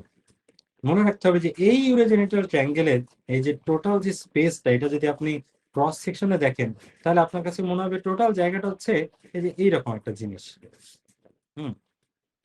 উপরে হচ্ছে যে আমার পেলভিক এই যে ডায়াফ্রাম আছে, আর নিচে হচ্ছে যে আমাদের এই যে এখানে হচ্ছে চামড়া, ঠিক আছে? এই যে উপরে পেলভিক ডায়াফ্রাম আর নিচে যে চামড়া, এইটার উপর আমার মাঝখানে যা জায়গা আছে এই জায়গাটাকে বলতেছি আমরা পেরিনিয়াল পাউচ। এই পেরিনিয়াল পাউচের মাঝখানে একটা খুব ডিফারেন্সিয়েটিং একটা মেমব্রেন থাকে, সেই মেমব্রেনটাকে আমরা কি বলি? Perineal membrane. এই পেরিনিয়াল মেমব্রেনের নিচে যে সে কি পাউচ বলেন তো দেখি? Superficial perineal pouch. এক্স্যাক্টলি, এই যে এতক্ষণ আপনারা বুঝছেন আসলে নিচে কিন্তু এটা আসলে সুপারফিশিয়াল পেরিনিয়াল পাউচ। আর এটার উপরে যে আছে সে কি? সে হচ্ছে উপরে থাকলেও সেটা আসলে ডিপ পেরিনিয়াল পাউচ। তাহলে এবার এগুলা কন্টেন্ট বলতে থাকেন তো দেখি। সুপারফিশিয়াল পেরিনিয়াল পাউচের কিন্তু কন্টেন্ট আপনারা দেখছেন কিছুক্ষণ আগে, দেখলেন না? আর এই যে তাকায় আছে, ওই যে দেখলেন না পেনিসটা যে এরকম ভাবে হয়ে গেছে, এই যে দুই ভাগে যে এরকম এরকম হয়ে গেছে, এই যে মাঝখানে যেটা দেখলাম এটাই কি বলে? বালবাস স্পন্জিওসাস, নাকি? এই যে বালবাস স্পন্জিওসাস, এই মাসলটা। আর দুই পাশে যে চলে গেছে ওইটা ইসচিও ক্যাভার্নোসাস মাসল, এই যে ইসচিও ক্যাভার্নোসাস মাসল। আর কে ছিল এই জায়গায়? ওই যে একটা মাসল একটা বললাম, superficial perineal superficial transverse muscle. তাহলে কিন্তু সুপারফিশিয়াল পেরিনিয়াল পাউচের কন্টেন্ট কিন্তু বলে ফেললাম কিন্তু, তাই না? আর এবার তাহলে ডিপ পেরিনিয়াল পাউচের কন্টেন্ট গুলো বলেন তো দেখি। হ্যাঁ, কে? ওই যে আপনার ধরেন স্ফিংটার ইউরেথ্রা, এই আরেকটা ধরেন কি হচ্ছে যে আপনার ডিপ ট্রান্সভার্স পেরিনিয়াল পাউচ, ঠিক আছে? এই আর এই দুইটা যদি থাকে আর একটা থাকে সেটা হচ্ছে যে আমাদের ছেলেদের এবং মেয়েদের দুইজনেরই আমাদের ইউরেথ্রার সাথে একটা গ্ল্যান্ড থাকে। তো সেই গ্ল্যান্ডগুলোর মধ্যে আমাদের মেয়েদের যে গ্ল্যান্ডটা থাকে সেই গ্ল্যান্ডটাকে আমরা বলতেছি হচ্ছে যে গ্রেট ভেস্টিবুলার গ্ল্যান্ড কিংবা বার্থোলিন গ্ল্যান্ড। আর আমাদের হচ্ছে যে ছেলেদের যদি গ্ল্যান্ডটাকে বলি, ছেলেদের গ্ল্যান্ডটার নাম কি? বালভো ইউরেথ্রাল গ্ল্যান্ড, ঠিক আছে? জিনিস কিন্তু মোটামুটি একই। মেয়েদেরটার নাম হচ্ছে বার্থোলিন গ্ল্যান্ড আর ছেলেদেরটার নাম হচ্ছে বালভো ইউরেথ্রাল গ্ল্যান্ড। এখন মনে রাখবেন যে যার আইনের হাত যদি লম্বা হয় তাহলে আইনের হাত নিশ্চয়ই গভীর পর্যন্ত পৌঁছায়, নাকি? তাই না? লম্বা জিনিস গভীর পর্যন্ত পৌঁছাবে। তাহলে ছেলেদের তো ইউরেথ্রা অনেক লম্বা, তাহলে ছেলেদের এই গ্ল্যান্ডটা গভীরে থাকবে নাকি সুপারফিশিয়ালে থাকবে? কি মনে হয় আপনাদের কাছে? গভীরে থাকবে। হ্যাঁ, এই গভীরে গভীরে ডিপ পর্যন্ত থাকবে, কারণ ও তো লম্বা, ও তো ডিপ পর্যন্ত চলে গেছে। হুম মনে রাখবেন যে আর মেয়েদের তো ছোট, তাই না? তো এটা কাছে ডিপ যাবে কি করে? এই কারণে মেয়েদের যে বার্থোলিন গ্ল্যান্ডটা ও থাকে হচ্ছে সুপারফিশিয়াল পেরিনিয়াল পাউচে, আর ছেলেদের যে বাল্বো ইউরেথ্রাল গ্ল্যান্ডটা সে থাকে ডিপ পেরিনিয়াল পাউচে। তাই পারবেন না এবার আপনারা? হ্যাঁ, বিভিন্ন ধরনের পাউচ এবং বিভিন্ন ধরনের পাউচের বর্ণনা এবং কি কি পারবেন? এবার পারবেন ইনশাল্লাহ, ঠিক আছে? এটা দেখলে এবার আপনারা জেনে যাবেন। তো এর মাঝখানে দেখেন পেরিনিয়াল বডি নিয়েও কিছু কথাবার্তা আছে, যে বলছিলাম বেশ কয়েকটা মাসল, যে লিভেটার অ্যানি, বালভো ক্যাভার্নোসাস, এই যে দুইটা perineal muscle, anal sphincter, urethral sphincter, এই 6টা মাসল, সরি 8টা বলছিলাম, 6টা মাসল একসাথে পেঁচায় গুচায় তৈরি করে হচ্ছে আমাদের পেরিনিয়াল বডি। তো মাঝে মাঝে আবার বলে যে which of the following is the main support of the uterus, তখন দেখা যাচ্ছে পেরিনিয়াল বডি না লিখে শুধু লিখে দিল ডিপ ট্রান্সভার্স পেরিনিয়াল মাসল। ওটাও কিন্তু কারেক্ট, মনে রাখতে হবে, কারণ this is an component of the perineal body, ঠিক আছে? এই এরপরে আমাদের লাস্ট পড়াটা, একদম লাস্ট পড়া, সেটা হচ্ছে যে আমাদের এই যে পেনিসের এই ব্যাপারটা, এই যে আমাদের আমরা দেখতে পাচ্ছি যে এই যে আমাদের ইউরেথ্রা, আমাদের যে 4টা পার্ট, বলেন তো দেখি তাহলে আমাদের ইউরেথ্রার কোন পার্টটা কোন পাউচে আছে? হ্যাঁ, 4টা পার্টের মধ্যে প্রি প্রোস্টেটিক, প্রোস্টেটিক, মেমব্রেনাস, আর হচ্ছে পেনাইল, স্পঞ্জ, কোনটা কোন পাউচে থাকে? রিফাত নাউজ ভাই বলো। হ্যাঁ, মেমব্রেনাসটা থাকে হচ্ছে আপনার ডিপ পেরিনিয়াল পাউচে, হ্যাঁ, মেমব্রেনাস, এক্স্যাক্টলি, অসাধারণ অসাধারণ। আর আর হচ্ছে ভাইয়া বালবার পার্টটা থাকে হচ্ছে আপনার সুপারফিশিয়াল পেরিনিয়াল পাউচে। অসাধারণ অসাধারণ, এইটাই জানতে চাচ্ছি যে এই যে দেখেন আমার মেমব্রেনটা কোথায়, মেমব্রেনটা কিন্তু এইরকম ভাবে, তাই না? তাহলে আমাদের কি হলো, তাহলে আমাদের এই যে স্ফিংটার ইউরেথ্রিটা তো থাকে আমার ডিপের মধ্যে, তাহলে স্ফিংটার ইউরেথ্রির মধ্যে কোন পার্টটা? Membranous part of the urethra, ওটাও থাকে ডিপ পেরিনিয়াল পাউচে। আর এদিকে তার নিচে যেটা এই পেনাইল পার্ট, টোটাল থাকে সুপারফিশিয়াল পেরিনিয়াল পাউচে, আর তার উপরে প্রোস্টেটিক পার্ট এবং প্রি প্রোস্টেটিক পার্ট, এটা কিন্তু পেরিনিয়ামেই থাকে না, এটা থাকে আমাদের পেলভিসের মধ্যে, ঠিক আছে? এটা মনে রাখতে হবে। এখন দেখেন এইটার উপর ভিত্তি করে না একটা বিশাল ইম্পর্টেন্ট জিনিস আছে, সেটা হচ্ছে একটা জিনিস দেখেন,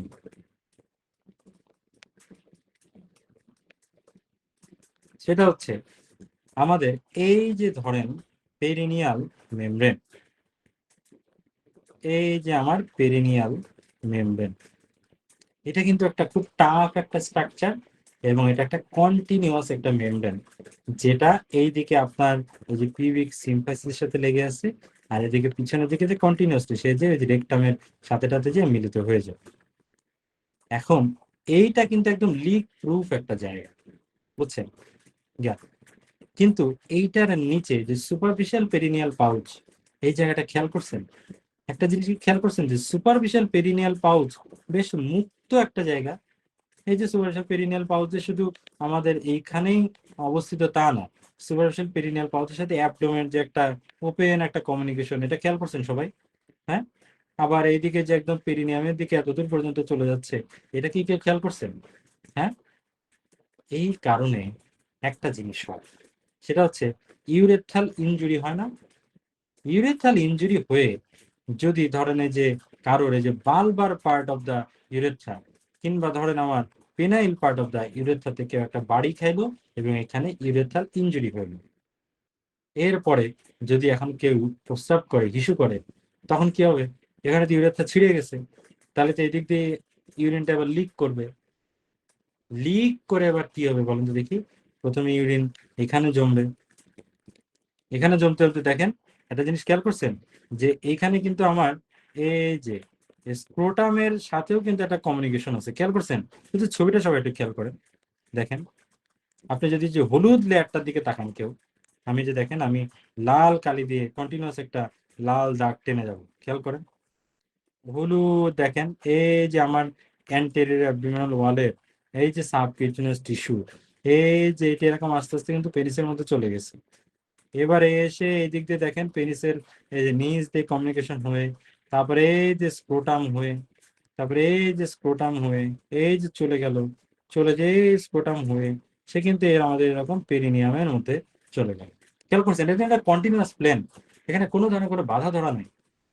এই কারণে কারোর যদি এই সুপারফিশিয়াল পেরিনিয়াল পাউচে আমাদের এই যে বালবার পার্ট কিংবা পেনাইল পার্ট অফ দ্য ইউরেথ্রাতে কারো রাপচার হয়, ইউরিন এক্সট্রাভাসেশন হয়ে প্রথমে আমাদের পেরিনিয়ামে জমে, পেনিসে জমে, পেনিস ফুলে যায়, স্ক্রোটামে জমে, স্ক্রোটাম ফুলে যায়, তারপরে পেরিনিয়ামের এদিকে চলে যায়, তারপরে একসময় হয় কি জানেন, জমতে জমতে এদিকে অ্যান্টেরিয়র অ্যাবডোমিনাল ওয়ালের মধ্যে ইউরিন চলে যেতে পারে, মনে হয় পেটমেট ফুলে গেছে, আম্বিলিকাস আশেপাশে ফুলে গেছে, তারপরে এমনকি ওই অ্যান্টেরিয়র অ্যাবডোমিনাল ওয়াল থেকে কন্টিনিউশন হয়ে আপার পার্ট অফ দ্য থাই পর্যন্ত কিন্তু চলে যেতে পারে। তাহলে যদি এই ক্লিনিক্যাল সিনারিওটা কিভাবে এখানে ফুলে যায় টোটাল জিনিসটা কি আপনারা বুঝতে পারছেন? তাহলে কেউ যদি এখন বলে যে একটা মানুষ ইউরেথ্রাল ইনজুরি হলো, এরপরে তার দেখা গেল পেনিস ফুলে গেছে, স্কোটাম ফুলে গেছে, থাই ফুলে গেছে, অ্যান্টেরিয়র অ্যাবডোমিনাল ওয়াল ফুলে গেছে, আপনি কি বলবেন? এটা তাহলে কোন জায়গাটা ফুলে ছিঁড়ে গেছে? হ্যাঁ, এক্স্যাক্টলি স্পঞ্জি পার্ট কিংবা পেনাইল পার্ট। কিন্তু অন্যদিকে এবার আপনারা খেয়াল করেন তো, যদি আপনাদের মেমব্রেনাস ইউরেথ্রা ছিঁড়ে যায় তাহলে কি কিচ্ছু হবে? কিছুই কি কোনো ক্লিনিক্যাল সিমটম আদৌ দেখা যাবে? হ্যাঁ, কিচ্ছু হবে না। আসলেই এই যে এরকম এক্সট্রা ভ্যাসোডাইলেশন কিচ্ছু হবে না। কারণ কি, ও তো একদম ডিপ পেরিনিয়াল পাউচের মধ্যে আটকায় আছে, এবং ডিপ পেরিনিয়াল পাউচ এবং সুপারফিশিয়াল পেরিনিয়াল পাউচের মধ্যে কিন্তু কোনো কমিউনিকেশন নাই। ইউরিন যদি জমেও অল্প কিছু ইউরিন ওই ডিপ পেরিনিয়াল পাউচের মধ্যেই ঘোরাফেরা করবে। শুধু একটা জিনিস দিয়ে বোঝা যায়, সেটা কি জানেন? সেটা হচ্ছে আমাদের এই যে membranous part of the urethra, এটা কিন্তু একটা কানেক্টিং পার্ট, একটা জয়েন্ট আমাদের এই যে পেনিস এবং আমাদের প্রোস্টেটের মধ্যে একটা কানেক্টিং পার্ট। যখন কারোর এই মেমব্রেনাস ইউরেথ্রা ড্যামেজ হয় তখন কি হয় জানেন? তখন তার প্রোস্টেটকে ধরে রাখার কিছু নেই, প্রোস্টেট তখন আকাশে উঠে যায়। তখন এটাকে আমরা বলি হাই রাইডিং প্রোস্টেট। ক্লিয়ার আছে কথাটা?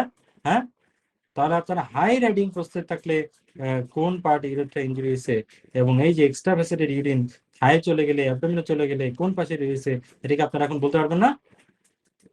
এই আর আরেকটা ফাইনালি আরেকটা সিনারিও শুধু আসে, সেটা হচ্ছে বাটারফ্লাই হেমাটোমা। সেই বাটারফ্লাই হেমাটোমাটা কি? কারোর যদি এই পেনিসের কিন্তু আমি বলছিলাম কি দুইটা পার্টে আমরা আলাদাভাবে ভাগ করতে পারি, তাই না? একটা হচ্ছে আমাদের এই যে স্পঞ্জি পার্ট, আর আরেকটা হচ্ছে বালবার পার্ট। এখন কারোর যদি শুধুমাত্র এই বালবার পার্টে কারোর যদি ইনজুরি হয় তখন কি হয় জানেন?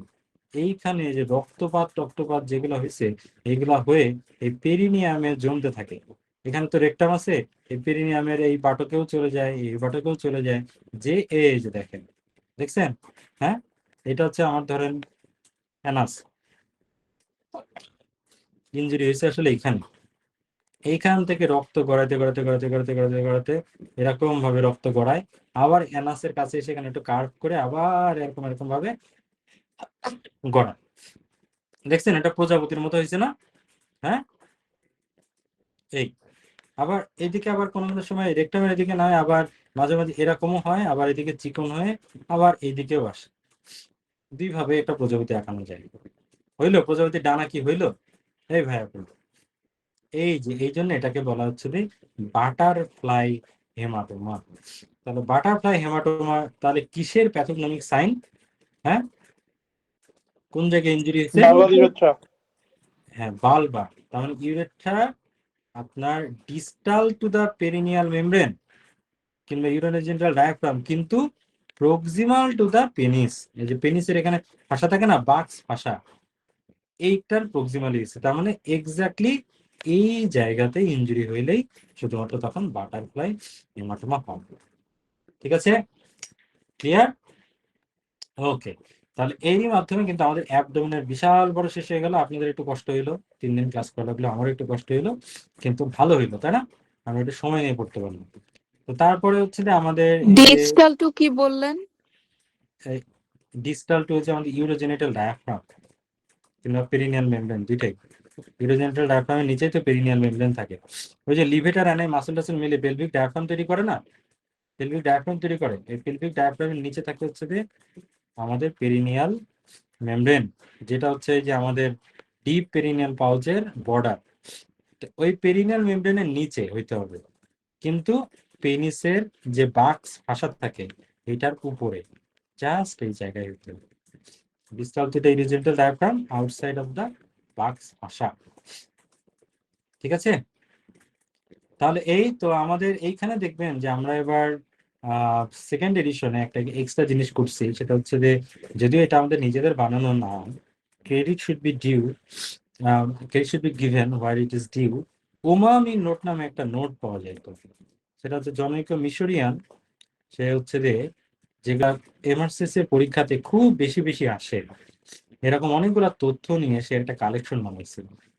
তো ওই জিনিসটা আমাদের মনে হয়েছে এটা তো খুব ভালো, তো ওই জিনিসটা আমরা হচ্ছে আমাদের বইতে তুলে দিচ্ছি। এটাকে আমরা এবার বুলেট পয়েন্ট বলতেছি, যে উমামি নোটস এর এই পয়েন্টগুলো দিয়ে দিচ্ছি একদম, এই যে এখানে আছে, আবার এখানে আছে, এই যে bullet point for the last minute revision. এখানে দেখেন টোটাল উমামি নোটটা আমরা দিয়ে রাখছি। আর একটা কাজ আমরা করছি, সেটা হচ্ছে যে টোটাল অ্যাবডোমেনের total lymphatic drainage, total human বডির লিম্ফেটিক ড্রেনেজটাকে আমরা এক জায়গায় দিয়ে দিচ্ছি, কারণ লিম্ফেটিক ড্রেনেজটা কিন্তু ভেজাল বাঁধে। ঠিক আছে, তাহলে পরীক্ষার আগে আপনারা এক জায়গাতে টোটাল লিম্ফেটিক ড্রেনেজটা পেয়ে যাচ্ছেন। এটা আমাদের যারা সেকেন্ড এডিশন কিনেছেন তারা কিন্তু এটা এক্সট্রা পাচ্ছেন, যারা ফার্স্ট এডিশন কিনেছেন তারা হচ্ছে যে একটা কম্পাইল পিডিএফ কিন্তু আমাদের গুগল ড্রাইভে পাবেন, এখান থেকে আপনারা নিয়ে আপনারা নামায় নিয়ে এটা করতে পারবেন। ঠিক আছে, তাহলে এরই মাধ্যমে শেষ হয়ে গেল আমাদের অ্যাবডোমেন। আপনারা অ্যাবডোমেনটা পড়বেন, আপনারা এখানে ইএমআরসিএস এর কোশ্চেন আছে, ইএমআরসিএস এর কোশ্চেন গুলো আপনারা পড়বেন। তারপর হচ্ছে যে আপনাদের পরীক্ষা হবে হচ্ছে যে কবে, রবিবারের দিন হচ্ছে যে নেক্সট ক্লাস, তাই তো, আপার লিম্বের। তো এই রবিবারের দিন ক্লাসটা শেষ হবে, আর ক্লাসটা শুরু হওয়ার আগ দিয়ে, মানে রবিবারের দিন বিকাল বেলা মোটামুটি আমরা ওই ওপেন করে দিব লিঙ্ক। ঠিক আছে, লিঙ্কে প্রথমে ক্লিক করতে হয়, ক্লিক করলে প্রথমে একটা পেজ আসে, ওই পেজে আবার ইমেল আইডিটা দিতে হয়, এরপরে আবার ইমেল আইডিতে আরেকটা লিঙ্ক আসে। যেহেতু এটা একটা পেইড কন্টেন্ট, এর জন্য আমাদের কিছু সেফটি মেজার রাখতে হয়। তো পরে ওই ইমেল আইডিতে লিঙ্ক যায়, ওইটাতে ক্লিক করলে সুন্দর দেখবেন যে আপনার একটা ফর্ম চলে আসতেছে এবং উপরে টাইমার অন হয়ে যায়, যতগুলো কোশ্চেন তত মিনিট। এইভাবে আপনারা মোটামুটি একটা ফিল পাবেন যে একটা অরিজিনাল পরীক্ষা কত মিনিট, সেটা আমরা পোস্টেই বলে দেব। ঠিক আছে, তাহলে পরীক্ষা কবে, রবিবারের দিন বিকালে। ভয় পাওয়ার কিছু নেই, এমন না যে নির্দিষ্ট একটা টাইম শুধু রবিবার। এটা হচ্ছে যে পরীক্ষাটা একদম আমাদের কোর্সের শেষ পর্যন্ত ওপেন থাকবে, কিন্তু আপনারা যদি 24 ঘন্টার মধ্যে দেন তাহলে কিন্তু আমরা একটা র্যাঙ্কিং করতে পারবো, এটা আমাদের একটা সুবিধা হবে। ঠিক আছে, টাইমটা আমরা একটু ওপেন করে দিই, আমরা 48 ঘন্টা। তাহলে আপনারা রবিবারের দিন আমরা ওপেন করে দিব, মঙ্গলবারের দিন তাহলে আমরা একটা র্যাঙ্কিং দিতে পারবো। ঠিক আছে, যে কে কত পাইছেন, তাহলে আপনারা নিজেদের একটা পজিশনটা বুঝতে পারবেন। ঠিক আছে, নাকি র্যাঙ্কিং চান না? অনেকে আবার র্যাঙ্কিং চান, র্যাঙ্কিং দিলে ভালো হয় নাকি না হয়, কোনটা মনে হয় ভাই? ভাই টাইম মতো পরীক্ষা দেওয়াটা তো মানে একটা প্যারা হয়ে যাবে। ও আচ্ছা, ঠিক আছে, তাহলে কোনো র্যাঙ্কিং নাই। আপনারা তাহলে পরীক্ষা দিয়ে সেলফ অ্যাসেসমেন্ট বোঝা যায়, নিজের মার্কটা আপনারা দেখতে পারবেন, তারপরে কোনটা কেন ভুল হইলো। সবগুলো প্রশ্নের এক্সপ্লেনেশন দেওয়া নাই, যেগুলো আমরা জানি যেগুলো কনফিউজিং সেগুলোতে আপনারা উত্তর পাবেন, দেখবেন যে ভালোই লাগবে। ঠিক আছে, গুগল ফর্মের মাধ্যমে পরীক্ষাটা দেওয়া যায়। কোনো প্রবলেম হইলে আমাদেরকে জানাবেন, কোনোটা যদি আপনারা শিওর থাকেন যে না আমি তো জানি এটা কিন্তু এটা কেন দিল, তাহলে মানে প্রশ্নই ভুল, তখন আমাদেরকে জানাইলে আমরা একটু ক্লারিফাই করে দিব, গ্রুপে একটা ইন্টারেক্টিভ আলাপ আলোচনা হবে। ঠিক আছে, তাহলে এই বলে আমরা আমাদের ক্লাসটা আর দীর্ঘায়িত করছি না, শেষ করছি। সবাই সুস্থ থাকবেন, ভালো থাকবেন, শুভরাত্রি।